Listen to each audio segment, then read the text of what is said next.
Stay inside my memories where you belong. So many voices all at once. So many lies in my head trying to push their way free. Nigel, fight the whispers just a little while longer, little brother. Nothing in the galaxy will stop me, now that your salvation is so close to hand. Sorry, that is not an accent as always. I'm just awful at accents. But we are here with Dolphin's Dive, yours truly, every Friday at 6 p.m. Where's the thing? I'm making words up. There we go. Handelabra believes in civil rights for everyone and in being as inclusive as possible, so any comments or activity actively working against that goal is not welcome and will not be tolerated. You can follow us at Handelabra on Twitter, Facebook, and YouTube, and Handelabra Games right here on Twitch. You can follow me personally on Twitter at LouDolphin21, and on YouTube and Twitch, it's just LouDolphin, no digits. Sentinels of the Multiverse is currently available for iOS, Android, and PC, Mac, and Linux via Steam, and always via good old analog cardboard and ink. You can get the game and more info at sentinelsdigital.com. So everyone is noticing there is a slightly different setup here tonight. Not talking about the game. The game is a game. But we're talking about what's happening over here. And this is exciting. I'm actually going to go and put this... Where is it? I actually have a webcam. There it is. Yep. You can see that I have a slightly different microphone set up here. This is actually the same mic as I've been using before, but I have a proper stand now. And this is kind of nice because I can actually lean back in my chair. Woo! Because previously, this is how I sat. My mic was here. I was talking into it so that you could hear me, but then I had to be like leaning forward. This is like a very painful position for like 2 hours. But now I can lean back and relax and play the game Sentinels, and I can do whatever I want with my legs. I can situate them like this. I don't have to bump them around under the underside of my bed. I can just sit back, kick back, and relax. And this means that the webcam setup is a little different too. This is what it was previously, but you can see how far back I am. So I've zoomed in a bit more. And I only just noticed when I was setting it up for today that this means the lighting is going to look a little different. It's not the lighting itself that's different, it's the ceiling light that I use. And because I'm situating here versus further forward, now it feels like I have a different kind of shine or shadow or something. One of these days I'm going to figure out a better lighting setup. This is kind of phase one of many phases of being a pro streamer. But as the result, do let me know if the mic is sounding different, if it's too loud, if it's too quiet, if it's too weird. Because I need to make sure we fiddle with those settings to make sure they're truly optimized. Alright, but people are here to watch Sentinels and some expert strategy or something, maybe, I don't know why. It's not like this is a strategy-minded weekly Dolphins Dive stream. Oh, before I even get to that though, if you missed the announcement on Tuesday, there will be a new weekly stream featuring Pirate Savvy and her brother, Dover. Just briefly blanked on the name. And I'll continue doing that because I'm terrible at names. We have a new feature Monday nights, I believe it's at 7, featuring Pirate Savvy and Dover. The name of their stream is On Deck, and it is another Sentinels of the Multiverse stream. My voice is as beautiful as always. Yeah. I believe it's geared towards learning the game. Like, they're more inexperienced with it, so they're actually actively learning the game in front of you. But it also has a nice brother-sister dynamic, which can be entertaining. And I've seen their stream a few times, and the way that they work with each other on things, it's kind of cool. Is Dover's first name Ben? There's a joke there. Ben Dover. I don't know.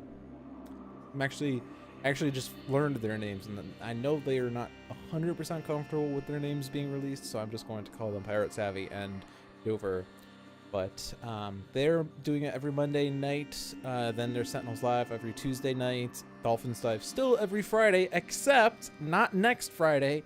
Next Friday I'm out of town. two Fridays from now, I'll be back though, and then there's Tales from the Archive every Sunday as usual. So that means Sunday, Monday, Tuesday. There's lots of content. Then there's a few days off, and then there's me, and then there's a day off, and then we repeat.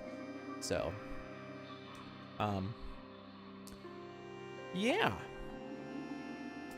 All right. So Infinitor. We're playing against Infinitor, and it's been a while since I think we've even seen Infinitor on this stream. Infinitor is one of those villains that I have a lot of difficulties with because he does a lot of damage. He doesn't have card destruction though, which is nice, but also not really nice because, I mean, he does a lot of damage instead. He has damage reduction on the front side. On the back side, he destroys manifestations on his own fruition. He does extra damage, however, and the advanced rule, well, we'll read those rules separately, but it's easier to hit things on this side is the thing. The advanced rule on the front, at the end of the villain turn, cards are played from the top of the villain deck until at least 5 manifestation cards are in play, which is, oh my jeez. He starts with, what, 3, and then he plays a card, which usually will always bring in at least 1, sometimes more than 1. If it didn't bring in more than 1, then he'll make sure there's more than 1. And if you keep him on this side, he will keep manifestations out repeatedly. But he flips when there's 4 or more at the start of his turn. And once he's flipped, blah, blah, blah, the advanced rule on this side, increased damage dealt by villain targets by 1. So there's an extra issue with staying alive due to that advanced rule. The challenge clause, pervasive horrors, reduce damage dealt to manifestation cards by 2. I haven't played this challenge too often, but my interpretation of it is that this helps you focus more on Infinitor. So it's not necessarily a terrible challenge, but it does mean that you can't really get rid of Crushing Cages as easily, which is one of the more annoying cards, which ironically isn't one that deals damage. Alright, so the cards that we are standing here with, Extreme Primordial's Captain Cosmic has a Cosmic Weapon, a Potent Disruption, an Unflagging Animation, and a Wounding Buffer.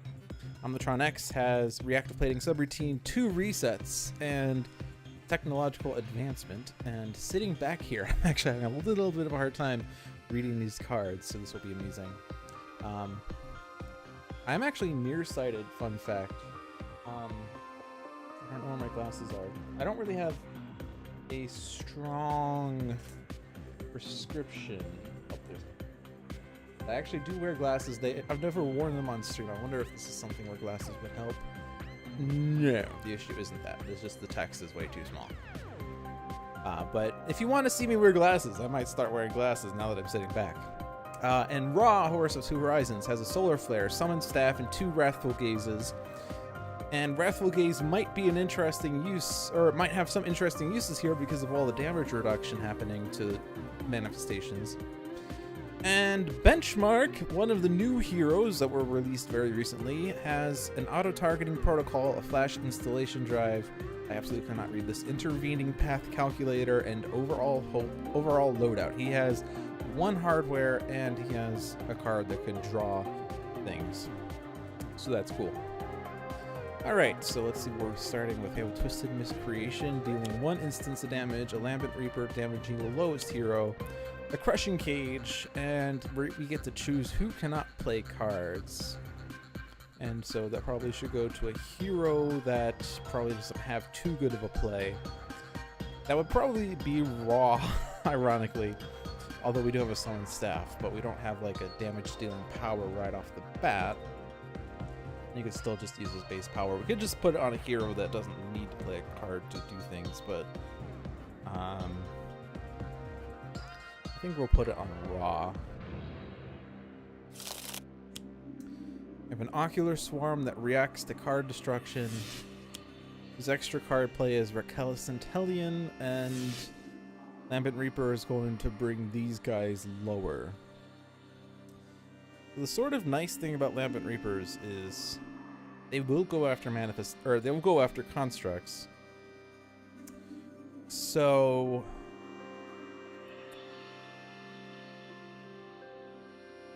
Energy and Psychic would be 2 platings that we could consider, but those are 2 separate platings. I'm thinking about getting the Elemental Axo Chassis for Omnitron. Thing is, I imagine it's going to be very hard to keep Omnitron's,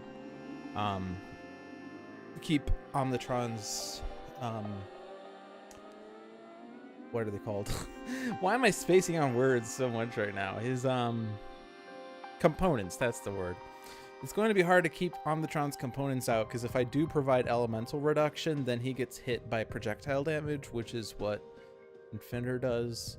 The Lambent Reapers do energy and psychic. The Twisted Miscreation deals energy. The Ocular Swarm deals energy. Like, the elemental exochassis is the one to want, because there are many instances of energy, and there's one instance of fire, and not too many alternatives, but it's still going to be hard to keep components out just because it's a lot of damage going around. I think I will throw this on Omnitron though, because I think he will have an easier time staying alive than the others. It's only one Lambent Reaper though, so it's not too bad. Yeah, so I guess if Raw had, I'm spacing on cards so hard right now, but Flesh of the Sun God. I know what the card is, I just don't know what its title is, so I should just describe the card using words instead of by titles. But if I give Raw his fire immunity card, then we can make the Recalcitrant Hellions inert, in which case those are the manifestations we want to keep. The energy manifestations are probably the next best ones, because Captain Cosmic could become immune to energy, so Twisted Miscreations would then become inert.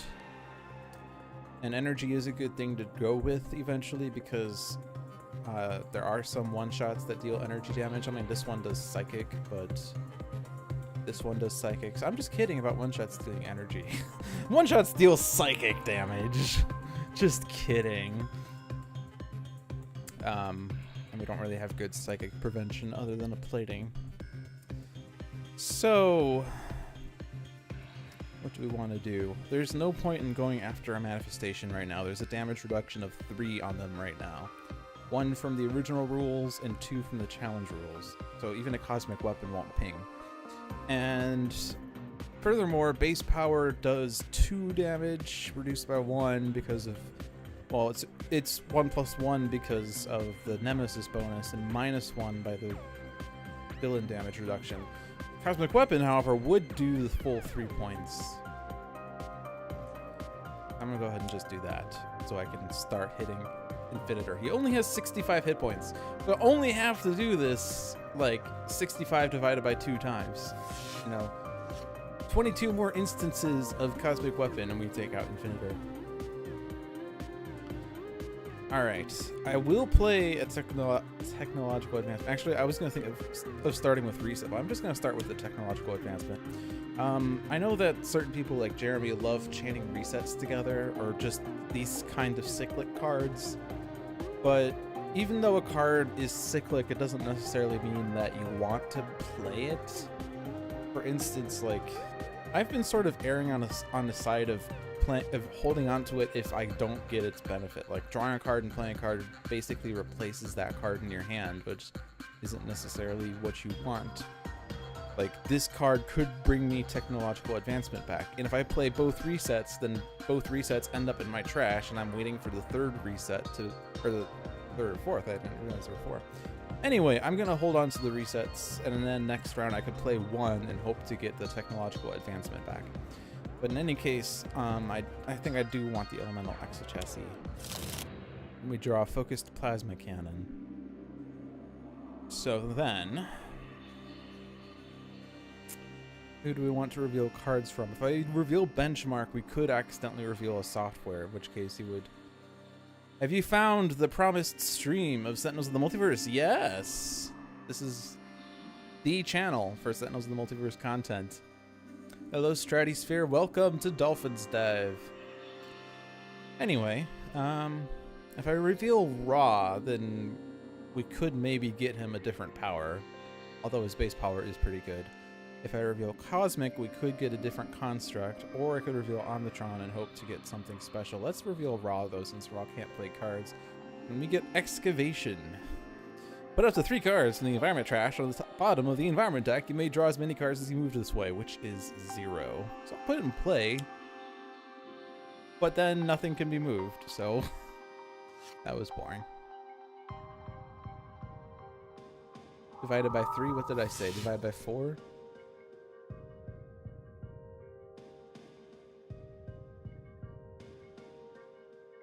Actually, on the flip side, it will be divided by 4.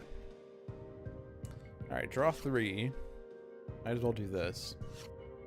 We get Flesh of the Sun Gods. That's one that I do want to have. I definitely don't need 2 copies of it, because ongoings... Actually, it's Insula Primalis that can destroy ongoings. Or, well... Fire in the Biosphere has optional ongoing destruction, but since it deals fire damage... Oh, 2. Oh, wow, I was not in the right direction. Divide by 4. Yeah. Divide by 3. Well, divide by 2 eventually. Yeah, divide by 4 even. Divide by 3 for this side, divide by 4 on the flip side. Alright, Flash Installation Drive. At the end of your turn, discard the top card of your deck, then you may put a software card from your trash into play. Because if I play a software, it only has the temporary benefit. And dealing damage isn't going to be helpful. Redirecting damage, redirect from the lowest. I mean, Omnitron is currently the lowest, so we could perhaps save Omnitron's components eventually, but now is not the time for that. I'm going to go put the hardware out. And then I will draw a card, which is Flyby, and then deals your damage.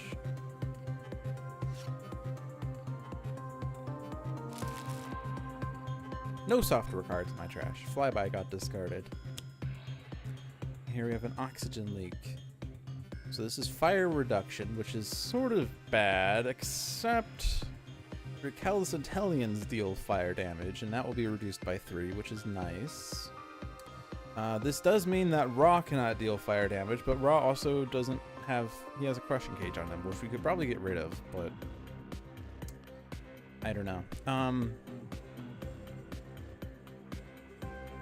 Since there's no cards in the environment trash, this will not deal any damage. So I think I'm going to skip. Alright, so now we have damage increase on Infinitor, or on villain targets, and we still have the challenge roll. He played another Crushing Cage, so I guess Ra is just the scapegoat of this game. He's just never gonna play his cards.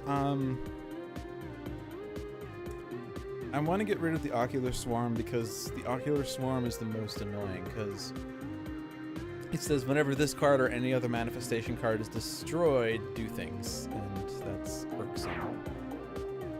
It reveals a manifestation, which is actually great. The Recalcitrant Hellion is the one we want. And I feel like Ra is just going to get sacrificed. The Crushing Cages are going to do 2 and 2 damage each. And because we're playing challenge, they're not going to damage themselves. So that's a total of 8 damage to Ra from the Crushing Cages. So I think Ra's just here to sacrifice himself, which is, you know, fitting for Ra, of course. Or no, never mind. The Lambent Reaper's not going after him. All the Crushing Cages are still. And then the Elemental Axe Chassis saves Omnitron there a bit. But regardless, we still have that -3. So Oxygen Leak might be the thing we want to keep out. If we can keep it alive. Alright. Yeah. Mr. Dolphin, what's the story behind becoming a streamer with Handelabra? They approached me in April of last year, or maybe even March of last year, about whether I'd be interested in streaming on their channel, because they were interested in adding more content to their streams, and so they were looking for Sentinel players who had a streaming presence to take part in their channel. Part of why they got partnered was this agreement that we would have more content showing off their games, and I like Sentinels, and I like having an audience for Sentinels, and it worked out mutually for everyone. It's perfect.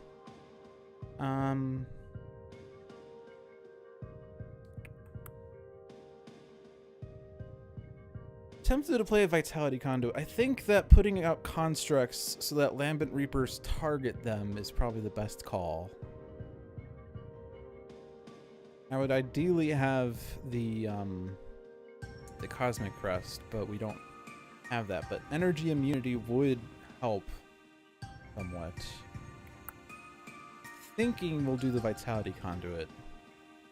And I'm sacrificing Ross. I'm going to put this on a hero that I want to have last. I'm going to put this on Omnitron.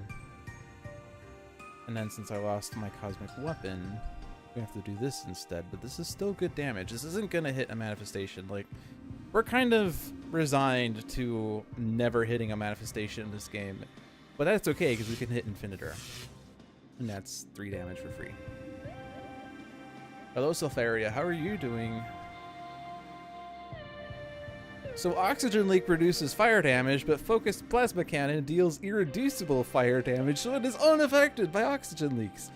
So now I'm trying to picture an Omnitron in space, because since he's a machine, he doesn't need oxygen, but regardless, he still shoots out fireballs at everyone, because that's how Omnitron do. The reactive plating subroutine will be useful. Let's start with a reset. See if we get it back. We get Bioengineering Beam. That provides environment destruction, so we could take out environment cards without having to do it ourselves. I am wary about the components still, though. I would love to have the component out. Hello, Thorindos. You're playing Oblivion this weekend. I haven't gotten Oblivion yet, and I think the reason is because I put in extra money for the art prints. And I believe that I read that the art prints are a little delayed, and so I'm not going to get my cards for a while yet. All I have to do is dig for Meteor Storm. I could just reveal that. I mean, yeah, sort of. I mean, I'd be lying if I said that wasn't part of the reason I chose the Wagner Mars base, but I think I'm doing okay. I mean, it's only round 2, but we don't have the terrible manifestations out. I mean, we actually have terrible we've seen all the manifestations. There aren't too many of them. In fact, we do have one of each, but yeah, let's do the reactive plating because he will be hit for some sort of damage, and then let's reveal a card. And I want to go for the energy thing. So Cosmic for the energy bracer, or not energy bracer, wounding buffer.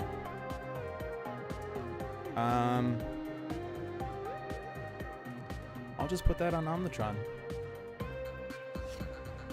Because he will be hit by Infinitor, and that's what I want to worry about. But Ra's here just to be the crushing cage target, I guess. It kind of just happened to be this way. He's taking 8 damage from them. Which is a little sad. Like, Flesh of the Sun God was my original goal with Ra, but with Oxygen Leak is the poor man's Flesh of the Sun God. Yeah, so I'm gonna ditch Solar Flare because I don't think that's going to happen, and Inferno.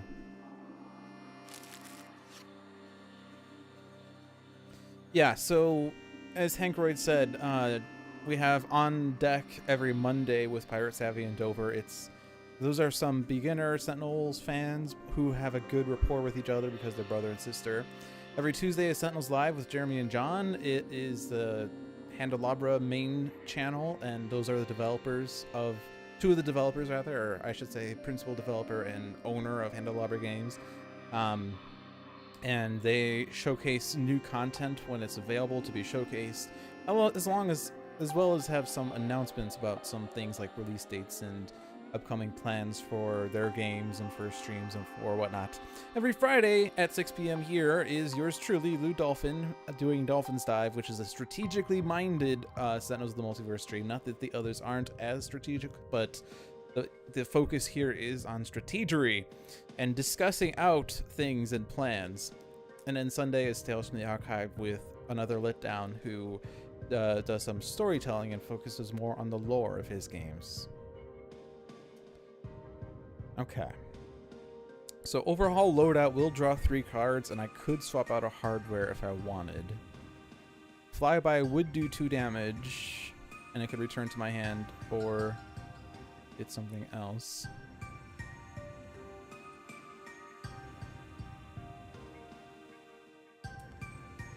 Let's just do overhaul loadouts. See if we get something. We have a damage reduction hardware. I think that's a little more important than flash installation drive. This one's main purpose seems to be to get softwares back into play, but I want hardware. I want damage reduction rather. Deployment actuation. If I want a random hardware. And then the ally matrix, which is exciting for giving someone else a thingy. It's not exactly... Someone said that it's basically another hero takes a turn, but it's not. They draw a card and use a power. They don't have a play phase. It's 2/3 of a play, though. Anyway. And that card works amazing when you have heroes like Arch and Adept. This is going to be 0 damage to everyone, so nothing happening here. Sorry, I take that back. It's -2 damage to manifestations. I briefly thought about putting Mr. Fixer in this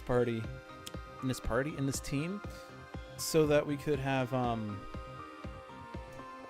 could make damage dealt to manifestations irreducible if needed, but I thought that would make it a little too easy.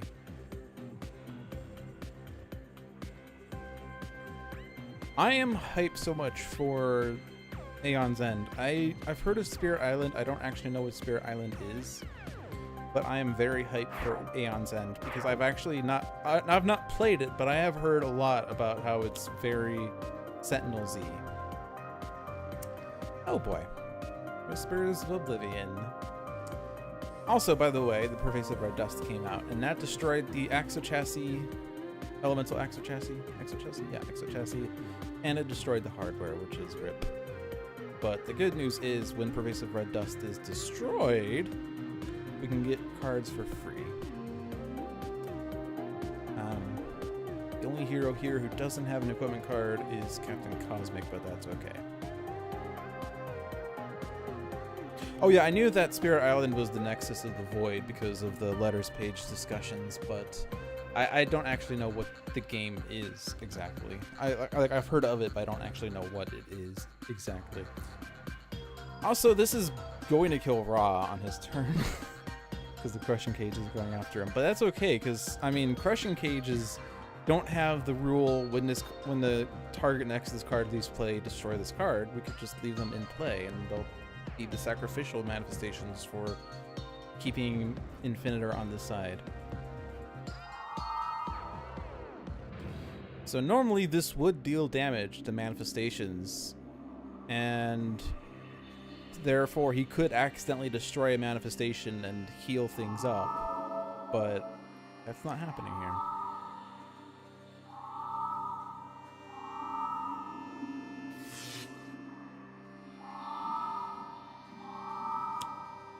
There's a manifestation. And we destroyed one of the lowest ones. So if I take out the Lambent Reaper, we could keep constructs in play for a little longer. The Hellions and the Crushing Cages right now are probably the best ones to keep because of Oxygen Leak. So I think the Lambent Reaper, just to keep constructs out maybe. Now this is lots of damage, is the problem. This is lots of damage. Wounding Buffer reacts, but does nothing. This choice doesn't matter because it's going to bounce back. Wounding Buffer reacts. Yeah, so this is just a little less comfortable than last round. Not sure yet how I'm going to deal with that. I could destroy 2 constructs to deal 1 target 2 irreducible energy, or 2 targets 3 energy.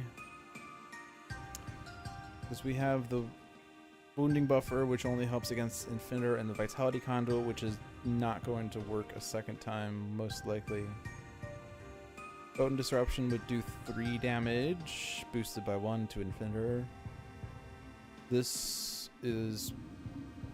I don't think it's going to last long enough. I don't think Cosmic's going to last much longer, rather.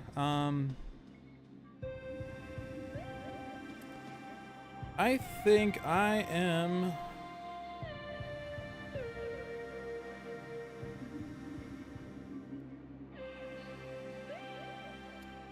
I don't know. Because this would do 3... Oh, yeah, this would do the same. I'm going to Potent Disruption the Vitality Conduit to do more damage to Infinitor. And then I will do this. I could have played another construct, and then that construct would do a point of damage to Infinitor, and that, by taking out the construct, my base power does 1 less damage, so I could have done 2 more damage with the base power, but by destroying the construct, I did 4 damage, so I think it's a little better to have destroyed the construct, especially since I don't anticipate Cosmic lasting for much longer. I actually don't want to reset, because we do have the elemental plating in my trash. And Pervasive Red Dust, when it's destroyed, can bring it back. I could put out Bioengineering Beam and then destroy the Pervasive Red Dust directly. The problem with that is that some heroes don't have equipment cards in their trashes, like Ra, although Ra's dying anyway, so I guess I don't need to worry about that. I could just destroy it right now. Yeah, I'm not... The focused plasma cannons I can't use. Like, I guess I do want to have a Meteor Storm, because then I could put out all the components. They would be very safe, except for Pervasive Red Dusts. And then I could skip Cosmic's turn, and then Omnitron can do a bunch of start of turn stuff, because without the damage reductions and damage preventions and whatnot, these components are getting destroyed almost certainly on Infinitor's turn. Now, if I do destroy the Pervasive Red Dust directly, that does mean the Oxygen Leak deals 1 damage to each target, which is going to hurt the heroes, so I don't think that's necessarily what I want to do. Yeah, so... Yeah, I don't want to reset. There are no equipment cards in play for Singularity.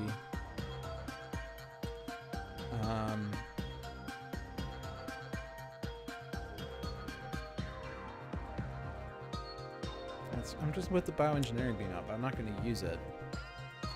I'm instead going to reveal the top card of a deck. Let's try to get the thing. We did not get the thing. But we could make a hero use a power. Let's give it to Cosmic. So now Ra's flipping. Ra's flipping out, man. He just like flipped. Have you ever seen like Ra flip out? He's gone. Bye, Ra. Alright, so we have draw a card, destroy an ongoing card, move a card from the villain trash to the top of the villain deck. Controlling his deck. The problem is that these 3 cards are not ones I want. Lambent Reaper would probably be the safest one because it's going after a construct. In fact, it would be going after the wounding buffer. And I guess Infinitor could do many terrible things, so let's just put the Lambent Reaper on top. And now that we know that we can move villain cards, we could take out like Recalcitelian, bearing in mind that the Oxygen Link would reduce its damage. Yeah, so because we lost our hardware, we don't have a hardware right now, but I think I'm just going to redeploy, or deploy rather, for a free hardware. Get the secondary cannon, and I don't want to move that to my hand. Actually, I could move it to my hand and then discard it for Pervasive Red Dust, so yeah, that's a bit better. And Tactical Communicator. So how is the audio sounding, guys? How's my mic? Is it clear? Does it sound weird? Since it's a new setup and all. I'm so much more comfortable right now. I can do this for hours. It's ridiculous. Discard a card if you do benchmark deals one target. Yeah, so we'll discard something like that.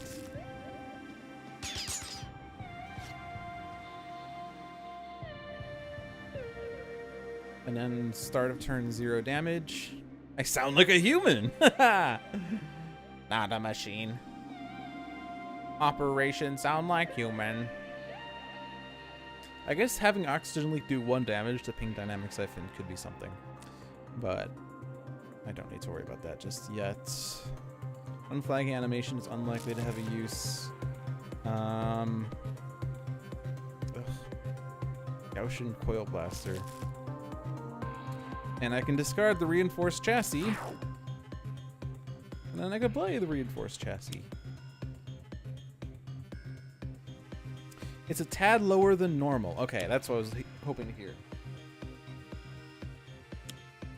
It wasn't that I was hoping to hear that I was lower. I'm just hoping to hear, like, a direction that it needs to be. I upped the gain a bit. If needed, I can try to move the mic a bit closer, but currently the other end of this mic stand is bumping into something, so I'd have to adjust it a little bit. Alright, maintenance level comes out, so that's an extra card play. Let's not discard a card for this. Meteor Storm! Woo! Alright, we're safe for a while. And with Raw, we can actually just like keep cycling the same manifestations. And these are all tied for lows, so I can take it whichever one I want. Okay.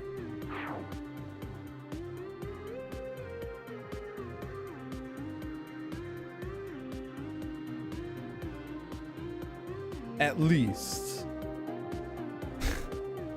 Everything's according to plan. Or all according to plan, that's what it is.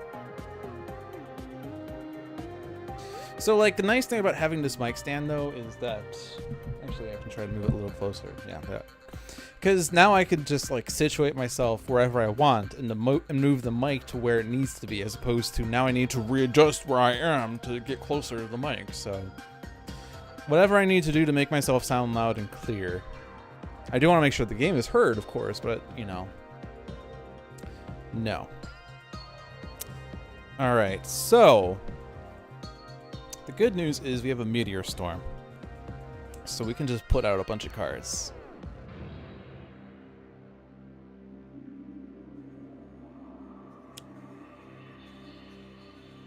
Now just gotta kill him in 1 round. Actually, like, I don't have to kill him in 1 round. So my current plan, or my current thinking, is to have Captain Cosmic eventually skip his turn to destroy Meteor Storm. And then Omnitron start of turns, focused plasma cannons go off, and the whatever components out there do things. Then he could play cards, do things. He could use Singularity if he wanted to, or the better one, which is Self-Sabotage. Like, we don't have to kill him in 1 round, because we can get our team healed up and be back at max HP. And because of Raw's in-cap, moving a card from the villain trash to the top of the villain deck, we could make sure he keeps playing 1 manifestation and not, like, an Ocular Swarm, which runs the risk of continually destroying or continually adding more and more manifestations. So we're actually very fine. Which Raw is this? This is Raw Horus of 2 Horizons, who lasted all of 2 rounds. Actually, he made it to his 3rd round and then died to the Crushing Cages. He played 0 cards. So his purpose was solely to be sacrificed. Someone will say, if you're hoping to sacrifice them, why don't you just play that variant of Raw? To which I say, every version of Raw is fine. Let's put this on Omnitron. And then I can't deal damage. Nope. But let's start with the resets. Gaussian Coil Blaster. Raw of the Crushed Cage. Alright, I'm gonna focus on getting Omnitron set up, because he's the one that I want to make sure gets set up. No. And then let's keep Raw doing the, let's keep Infinitor doing the same thing. So the Lambent Reaper. What would happen if you removed him while crushing cages were attached? Well, the thing about crushing cage, it doesn't say when that target leaves play or even if that hero leaves the game, destroy this card. The crushing cage would still exist and would keep trying to take itself out, just very ineffectively. Alright, so the goal is to get speed set up, not necessarily because we need to, but because I don't want to have another 2-hour game like Ultimate Misinformation, which was an exciting match, but it did take a while. Like, we don't need to be immune for that long. Just until we're set up. Alright. Discard a card. Right, yeah, don't need to do that. I do have a hardware that discards card, and then I could put a hardware into play, or a software into play. This might actually be a great one, Intel Analyzer, because you could filter for certain cards, and having cards in your trash, you can get them into play through other means.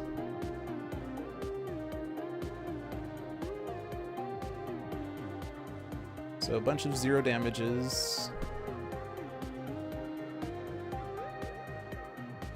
How long until the supply and demand Action Hero Stuntman auto unlock? I believe that they were released into the wild two Tuesdays ago, so that's 10 days ago, and the button for releasing them or activating them is 30 days after the release or when the unlock condition is discovered, whichever comes first. So 20 days from now, so the day before 2 Dolphins dies from now, because I'm not working next week. Do all players want to shuffle their trash into their deck to destroy this card? Yes, because we don't need our trashes right now.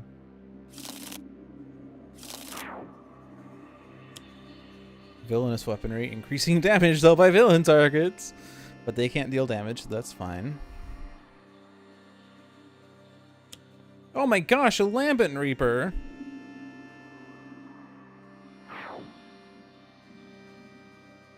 I haven't been following the unlocks too much because I'm a beta tester and I know what the unlock is, and also I'm a beta tester so I can get the variants automatically.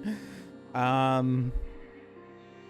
was tempted to play with variant benchmark, but I didn't want to be a tease, so I proceeded to discuss how I'm a tease instead. But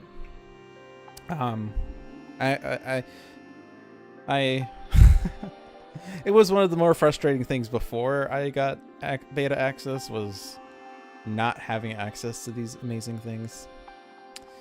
Now I kind of wish that I had unflagging animation, although I just shuffled my trash, so it's useless. So I'm just going to skip, because none of these cards will help. The card game is coming to an end, but Sentinels of Earth Prime is just starting. And it actually exists not in the same universe, but it's the same game mechanics. It's for a different company, but the cards are being produced by Christopher, or at least the mechanics of the cards.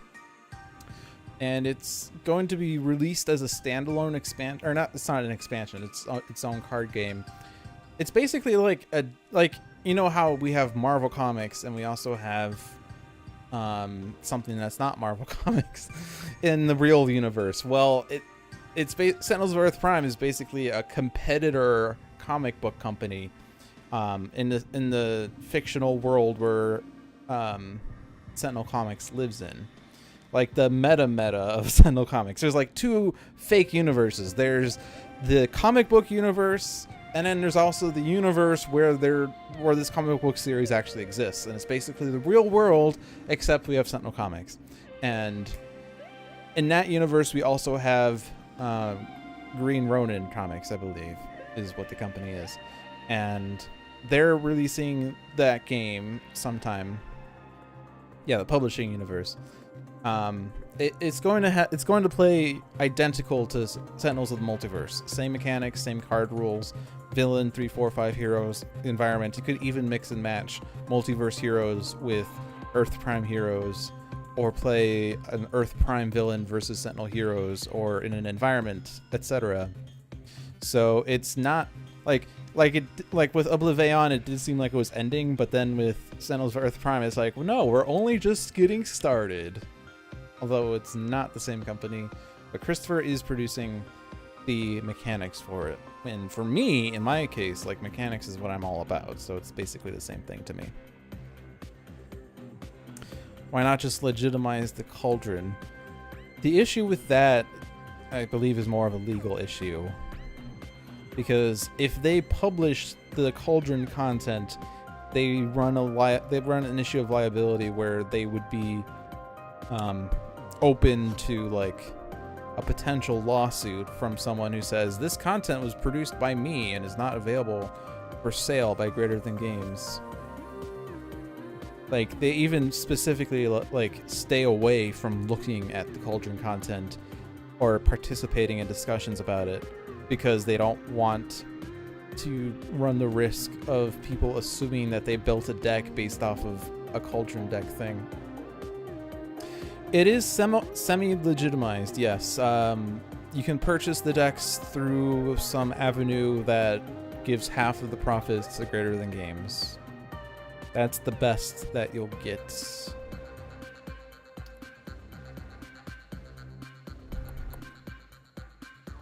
But I know that, like, people have asked, like, Handelabra if they're going to add Cauldron decks, and on several occasions they have said they have no plans of doing so.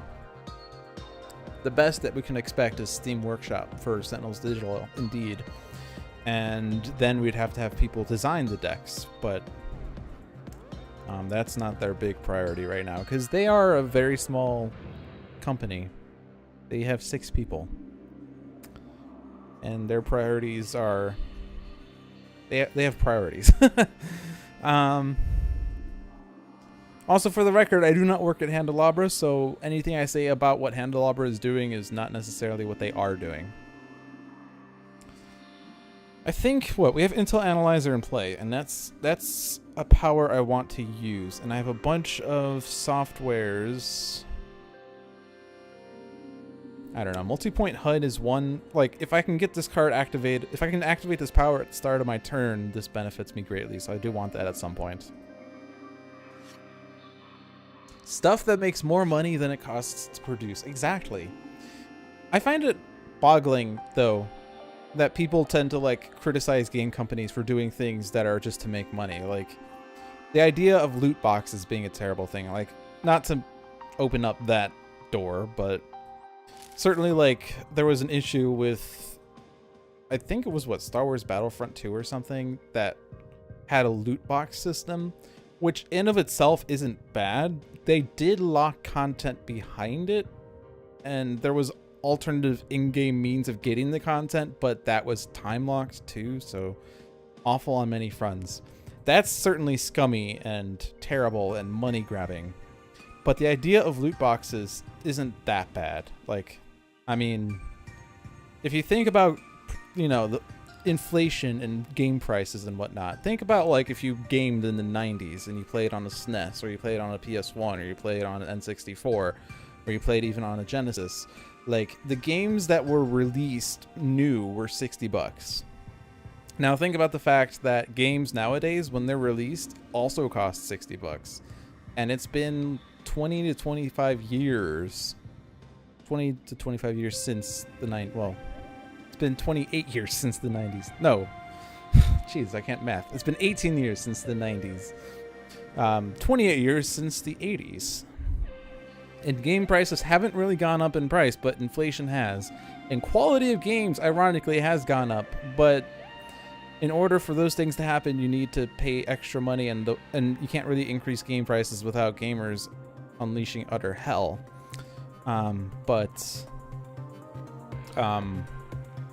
That's why things like DLC and loot boxes and, I don't know, pay to win stuff because that's the way to make money. All right, so I should focus on strategy because this is the strategy stream. This isn't the discuss other topics stream. I do like this though, but like I do want to make sure we focus because I mean, like we are currently waiting to get fully set up for Meteor Storm. I'm just sitting here trying to think about what card I want to do, and I can't multitask too well. I do want to. We have to discard 2 cards. That's where we're at. So I'm going to discard this. This is actually. Select a target. The next damage dealt to that target is irreducible and increased by 2. This is a great power. Unfortunately, I got rid of both of those, but we can easily get cards from the trash. But in any case, that can actually bypass the whole damage reduction to manifestation issue. And the fact that the next damage dealt to them is irreducible and increased by 2 basically means we could take out a manifestation easily, if needed. We are still in the point of damage immunity, but countermeasures can help destroy manifestations too. So I'm gonna get rid of something else. Actually, I'm gonna get rid of Intel Analyzer because, or no, we already discarded. I discarded 2 of these because I'm dumb. But I can play a software, so I'm gonna play this one because it doesn't really matter. I'm gonna keep those cards. I want to get the hardware. What did we discard? We discarded a hardware. This is a hardware I want. I want all the hardwares. But the hardware I especially want is the micro fabricator because you could play extra hardwares. And getting those automatic card plays will help speed up the process.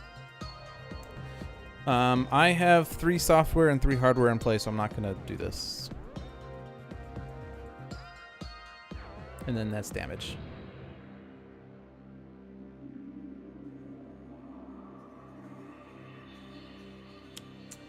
And another villainous weaponry.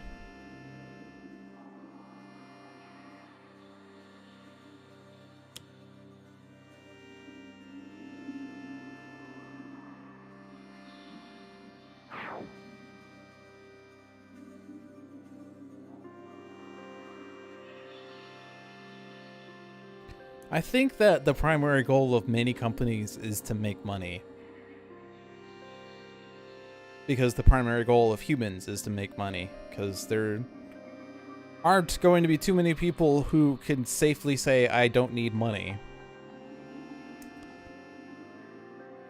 But it's more of what your secondary goal is that matters. And if your secondary goal is to produce a game that people enjoy, that's excellent. If your secondary goal is to screw over your employees and buy a 3rd private jet so that you can fly to Hawaii every other week, that's problematic. Augmented Ally. This can help set up. And I want to give this to... Let's give this the benchmark. Cosmic Crest. Beautiful. And now we have irreducible damage. That is not bypassing the immunity clause, but we have we have fire damage here too. And this is also irreducible, so this could take out a manifestation too. Let's not forget. Innervation Ray, and now we can heal up our team. And then let's reveal Omnitron. Reset. Yes.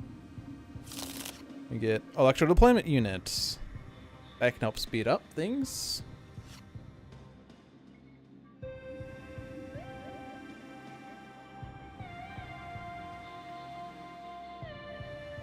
We would have given it to Omni for killing the environment.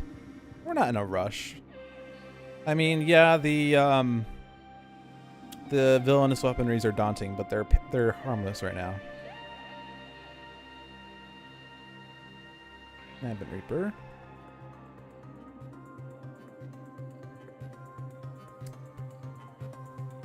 Discard a card to use a power. Let's not discard something we want. Countermeasures. And then draw 2, discard 2. Yeah, because this will help get to the hardware faster too. Overhaul loadout is nice. Just gonna ditch this and that. And I can't play a software without things getting destroyed. We do have a hardware in my hand. I do have an overhaul loadout to swap out. Yeah, we'll swap out. We get a hardware. We get a deployment actuation, and we get a threat neutralizer. So let's just bring all of these back to hand, just because I don't necessarily need to bring the hardware back. You could, to reorder. I don't think the order really matters. Like, this can just go out first and foremost. This is a reactionary thing, so that can go there. But then the things that say at the end of your turn, blah, blah, blah, happens. The Inferno missile pod should be the last one. But none of these involve discards, so it doesn't really matter. But Inferno missile pod should absolutely be the last one, so that you have all the time to discard things before it.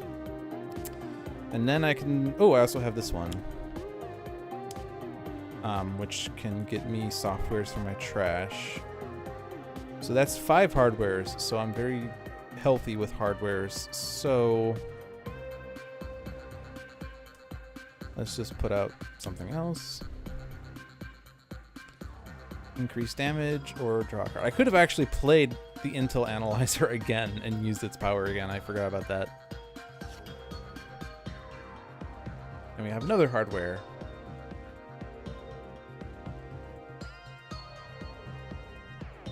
Stop coming back to bother me.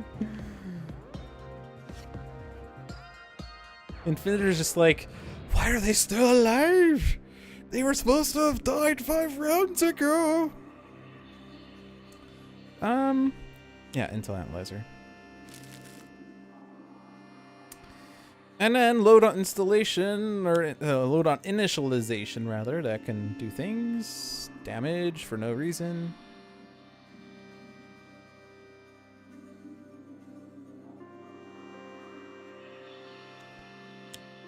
Self-destruct sequence, oh boy.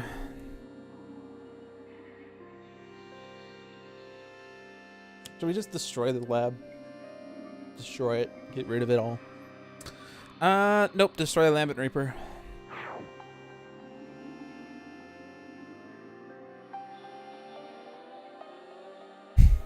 We're getting benchmarked to have his entire deck in play. Now, the part of the issue that still can be a thing is for pervasive red dust to come out, which will undo some of the setup here, but it's only going to destroy 4 cards.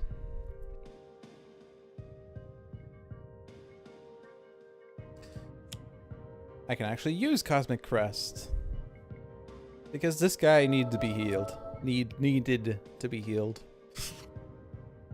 We have an unflagging animation. So then damage that can't happen. Damage that can't happen. Healing that can happen.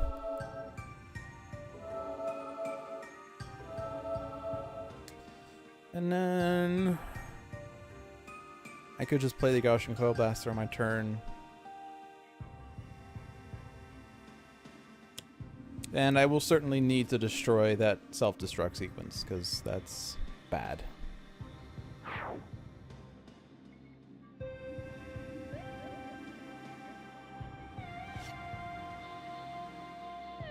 Rocket Punch is a card that I could put out to have the pervasive red dust destroy.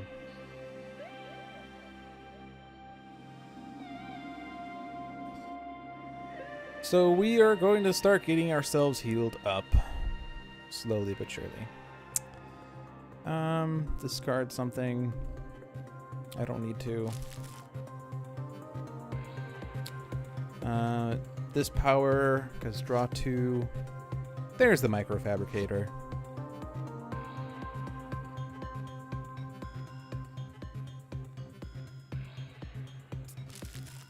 All right.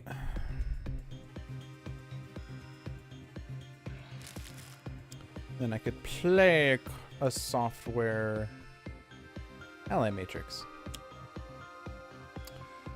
Don't discard. Draw or play. Let's draw. Part of that was because I wanted to get another one of those overhaul loadouts. That I didn't get it. So I'll put out the microfabricator because then that lets me get a hardware into play at the end of my turn. One other player may draw a card and use a power. Or just draw a card. We'll just draw a card.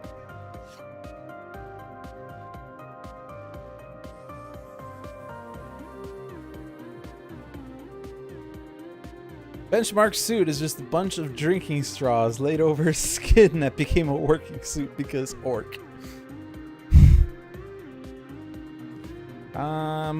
This is play software. I'm not gonna do that.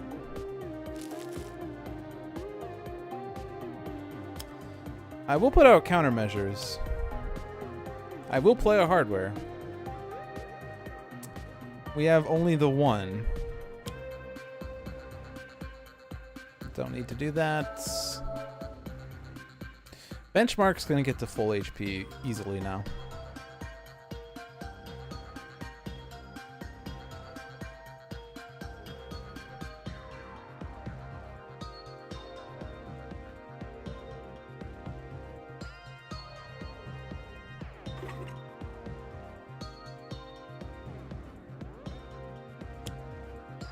Oh, villainous weaponry number 3. Increased damage dealt by villain targets by 3.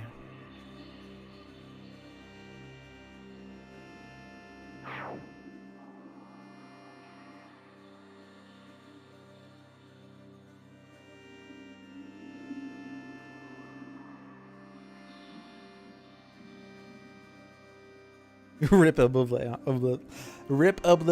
on mobile. I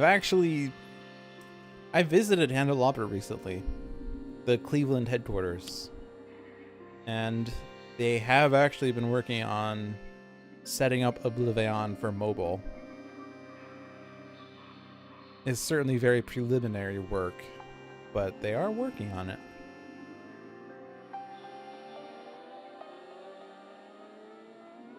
Now here's a fun thing. HP recovery to benchmark is increased by 1, so we regain 2 HP there. Woo! Oh boy, another one. I don't need to do this one. We're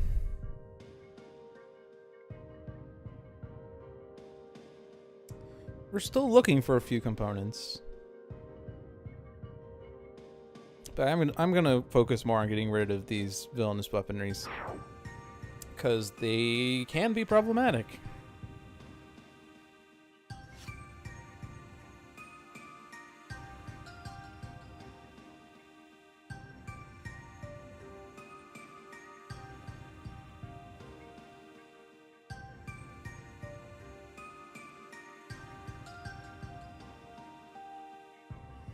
Yeah, we can get countermeasures utilized to take out some of these manifestations if needed, so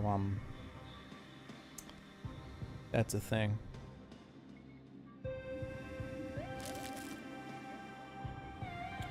I wish I could just play a card with the power, but we don't have that capability.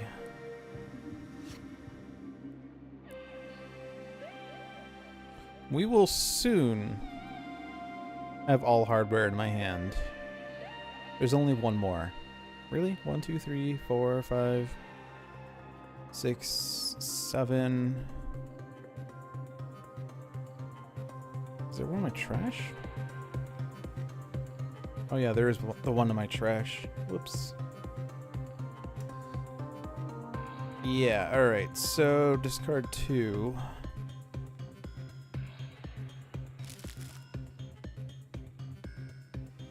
I have 4 flybys. Do I really need 4 flybys? Yes, I do. And then play. Yeah. Put out Threat Neutralizer, because we can have... okay. We can have Benchmark take care of some of the villainous weaponries.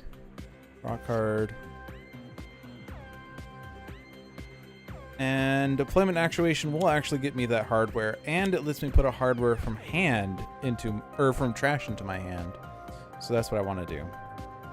And then I can discard, or actually no, it's not even a discard, it's just destroy. Yeah, because it's, yeah.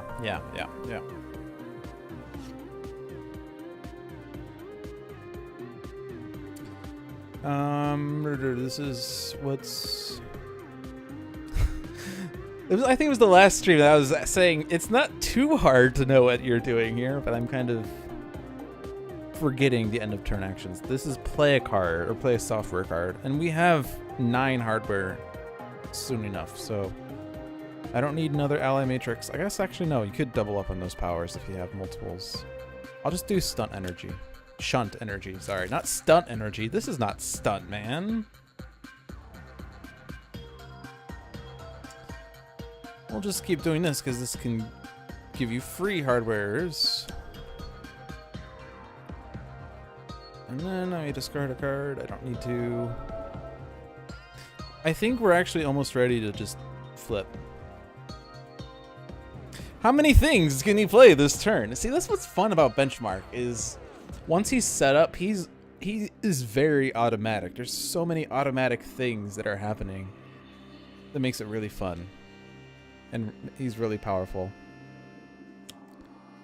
Fire in the biosphere is not going to do anything because we're immune.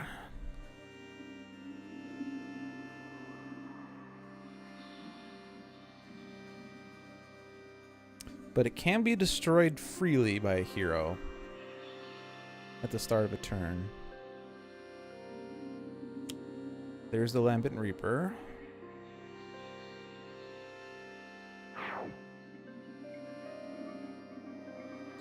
So now that we are basically set up, we can destroy the Meteor Storm, and we can actually get it set up for these manifestations to get taken out by accidentally targeting Benchmark.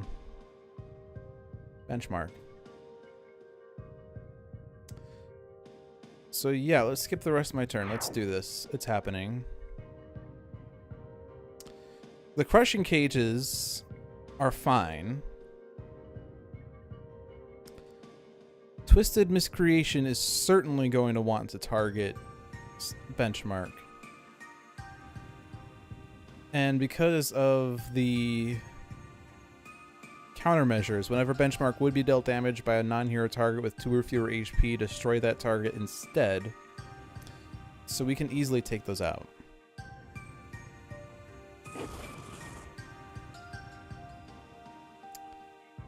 So we'll just do that. Those will now be taken out by virtue of them targeting Benchmark.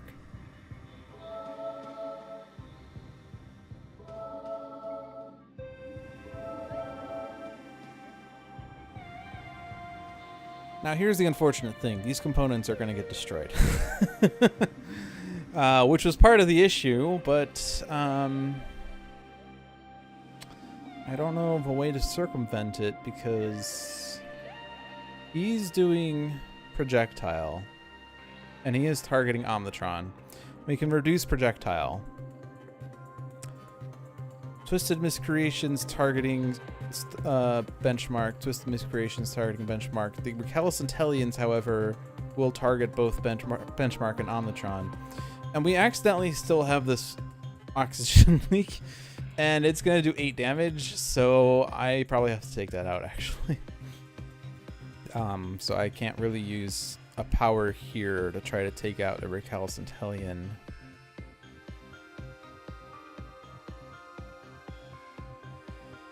I could Singularity.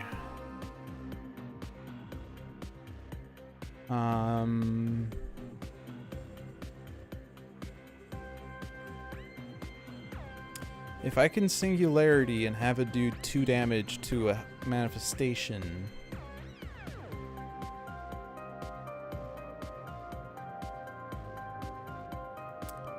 then we'd be fine. Now, I do need to be careful though, because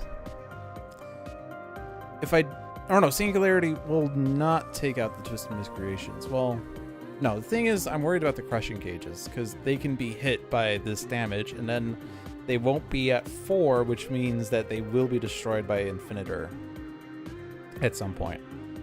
So maybe don't want to do that.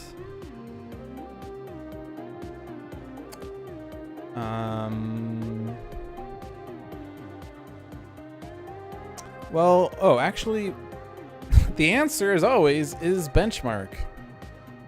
Because we can have him discard a card. He still has the augmented ally, so we can discard a card to increase damage dealt by benchmark this turn by 1. And then he can use flyby, which will do 3 damage, which will get reduced by 1. He can do that twice to target 3 Calisintelians. And then they'd be down to 2, and then they will target benchmark, and then they won't do damage. So there we go. We're good. So I don't have to destroy things. I can play this. Might as well. Things are safe. I can actually put this here on a villainous weaponry. The other manifestations cannot take the damage. Play. So now I do want projectile reduction, so I do need to play the ablative coating, but I'll start with the reset. Get reactive plating. Reactive plating will react to the projectile damage. But now I don't want to play these cards. I could just do Disruptive Flechettes, because I don't need to destroy ongoing cards, and this will not hit a manifestation.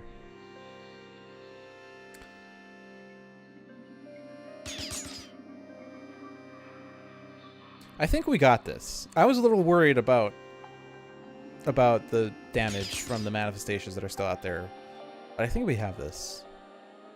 We do need to destroy Oxygen Leak, so I'm going to go ahead and destroy Oxygen Leak, and I can actually use this damage to take out the villainous weaponry so that we can save benchmark a power.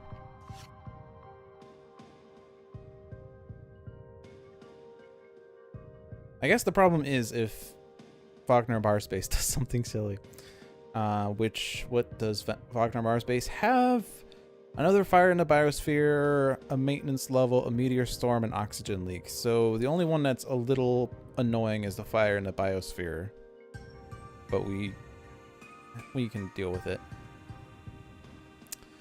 We'll keep the Lambent Reaper out there. Discard a card. We'll use the multi-point HUD and we'll put it underneath that. Yes, please. Increase damage dealt by benchmark this turn by 1. Discard a card. Put it underneath the Infernal Missile Pod. We might even take out benchmark this turn. As silly as that is. I don't have software cards in my hand? Really? That's tragic.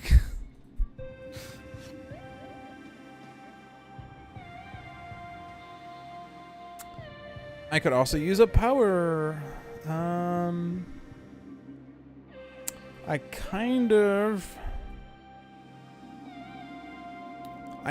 want to double up on this effect.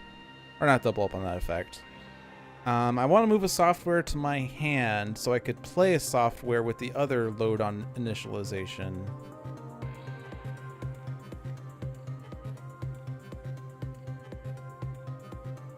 Because we're currently here, and load on initialization is over here. So if I move a software to my trash to my hand, I could then play it with load on initialization, in which onboard cooling systems reacts.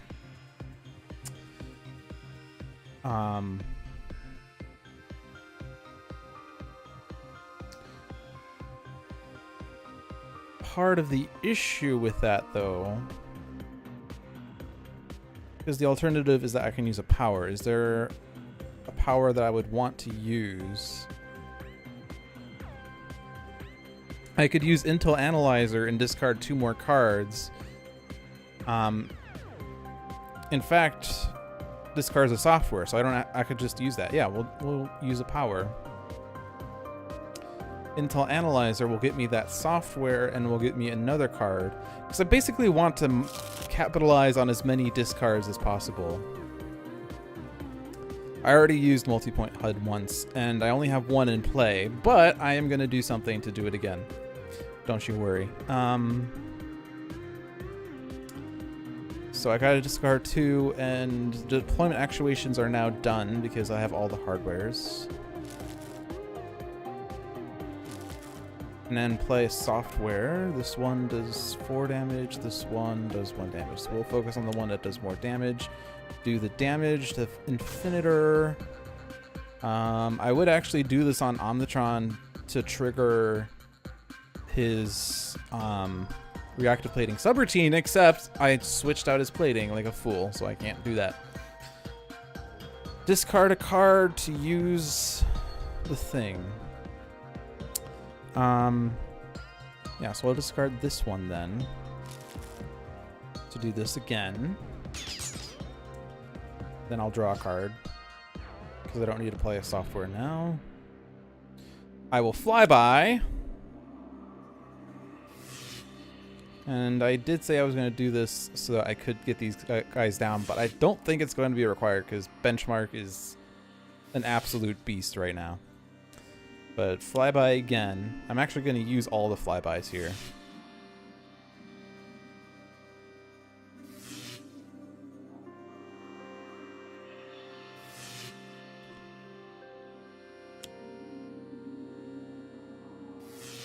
And I mean, there's no point in really doing so, but I could just take these guys out so I don't have to deal with them. And then I will fly by.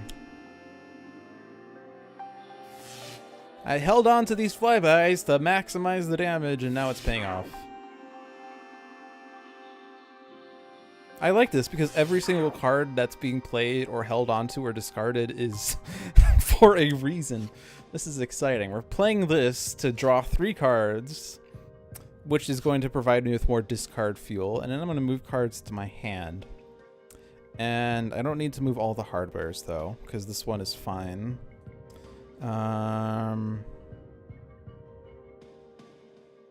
I think this works best if it's at the end of the line, because then I'd have 5 fewer cards, but let's move that. Let's...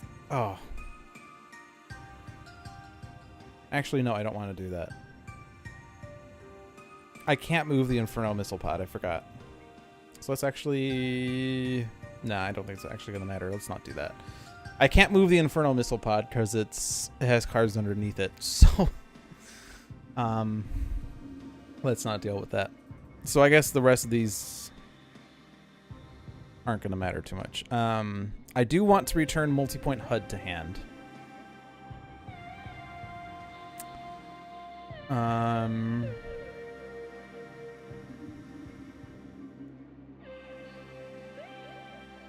And I want to return onboard cooling systems because I need to reactivate its effects. But the others aren't going to matter because I can't reorder them in a way that I want. So then we'll play the hardwares. And then I'll play a software. Oh, it's the first time a software card entered play this turn because I forgot. Whoops.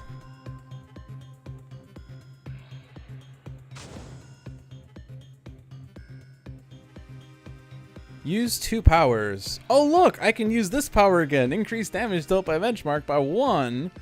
And then what? I can discard a card to deal 3 damage? Sure. Oh, and put this underneath Inferno Missile Pod. Sure, why not? Yeah, this game's not lasting longer. Shunt entered. Or it is shunt. Yeah, it's not stunt, it's shunned. And then I can discard a card to put it underneath the Inferno Missile Pod to regain the 2 hit points I just took. Yes, all right. It's so over. It's so over. Because we now have 8 cards under Inferno Missile Pod. He has 8 HP, and damage dealt by benchmark this turn is increased by 2. So, there you have it. This is how you beat Ultimate Infinitor. You get behind a meteor storm and you set up benchmark.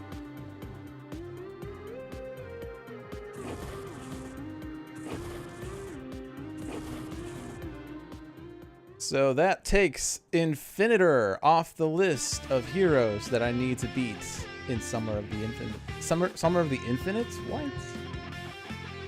Summer of the Ultimates.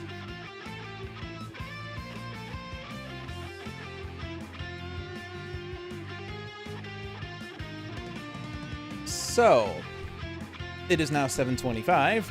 Second game of the night is Viewer's Choice. And this is actually angled a little weird, I just realized, because now I'm typing like this. Literally like this. Actually, if I move my keyboard here, just actually, okay, I can do that. It's now in my lap, my keyboard.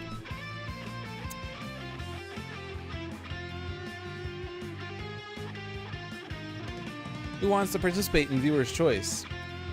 The way that Viewer's Choice works is that you have to respond positively to this question that is asked, as seen by the people who have posted here, and in doing so, you enter a queue that does wrap around, and I will ask you questions one by one, and you can individually set up the game. We have 6 people on this list, which is actually more than we normally have, which is exciting. So, I actually have this pre-prepared. The list of need to be defeated ultimate villains. Classic, we have this. And then team, we have this. So when I ask you a question of what villain to play, you can choose from that list. We are not going to do a repeat of villains that we have beaten. For instance, Infinitor is not going to be fought unless we fight Heroic Infinitor. So in that case, they're in 2500. Classic or team.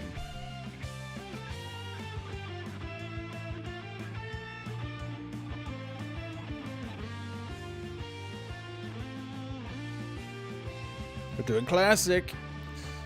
So then, the next person is Seamus.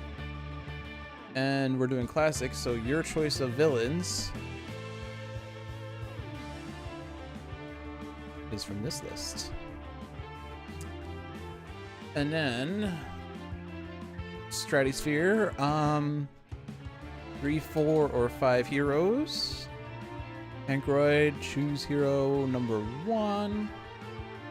Rubber Rats, choose hero number 2. Zelfaria, choose hero number 3.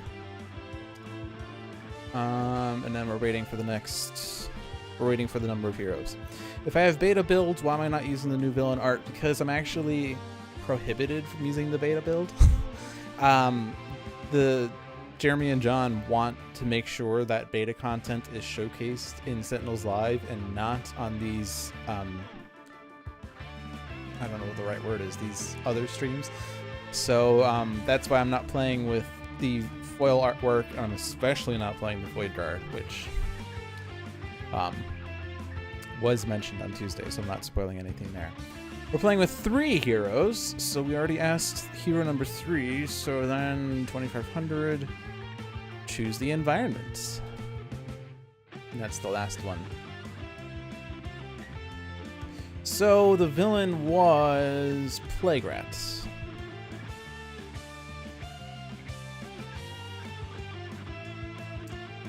And then hero 1 was Hankroyd said Santa Guise. Rubber Rats chose Fixer. That is the best hero to have against Plague Rat. Hero 3 was Zelfaria. Zelfaria said America's newest legacy, also known as America's best legacy. So newest is this one.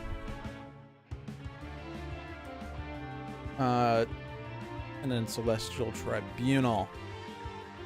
So, Ultimate Plague Rat versus Santa Guise, Mr. Fixer, and America's newest legacy in the Celestial Tribunal.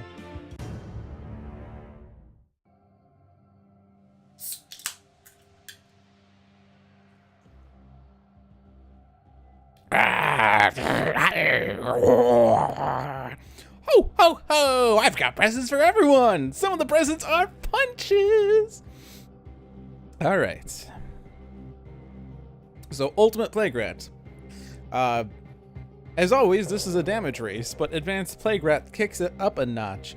Advanced, increased damage dealt by Plague Rat and by infected heroes by 1, so there's 2 instances of damage increase if you consider the Plague Locust to both Infected Heroes and Plague Rat.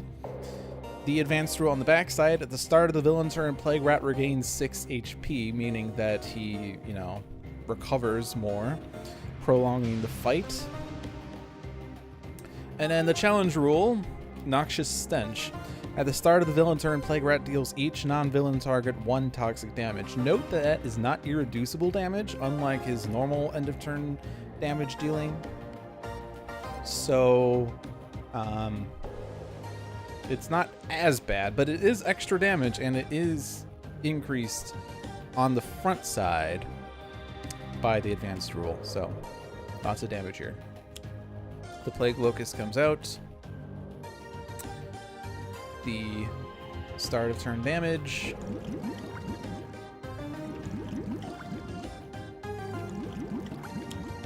The infection.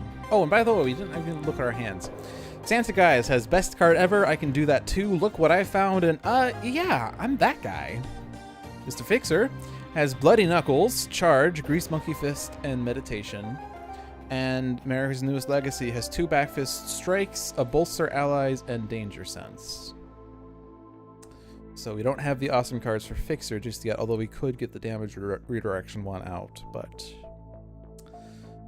Who wants to be infected? Let's throw that on someone who could do a lot of damage, and Legacy's known for dealing a lot of damage. Back Fist Strikes and Base Power. She can do a lot.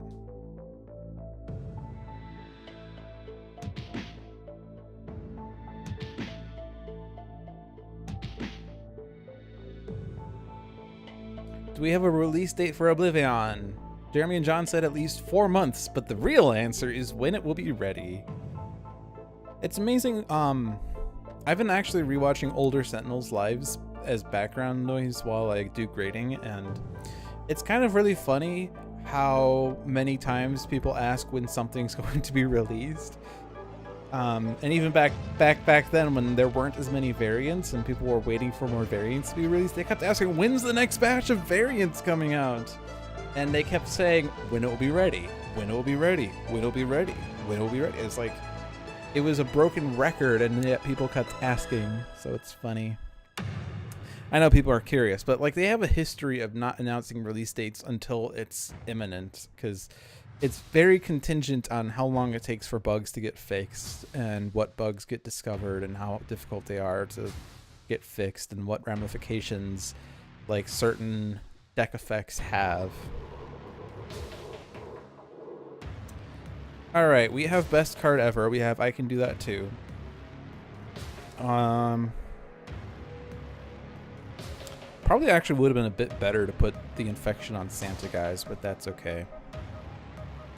We could high five we could high five Legacy, copying the infection.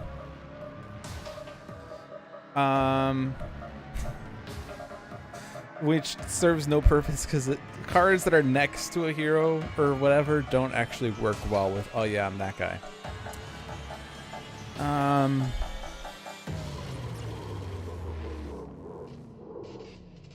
I think we'll just start with best card ever. Where did I leave that? Guise the Barbarian. And then Damage Plague Rat.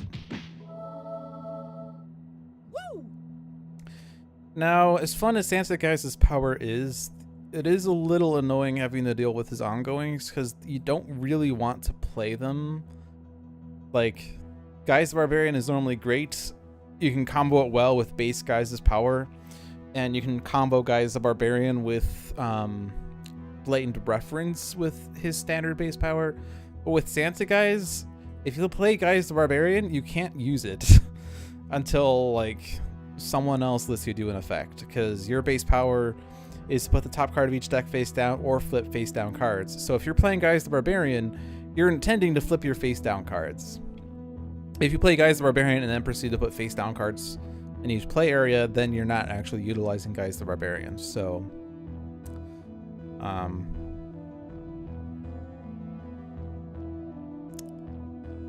I want to play Where Did I Leave That, but I think I want to wait until best card ever is in my trash, because then I could bring it back to my hand.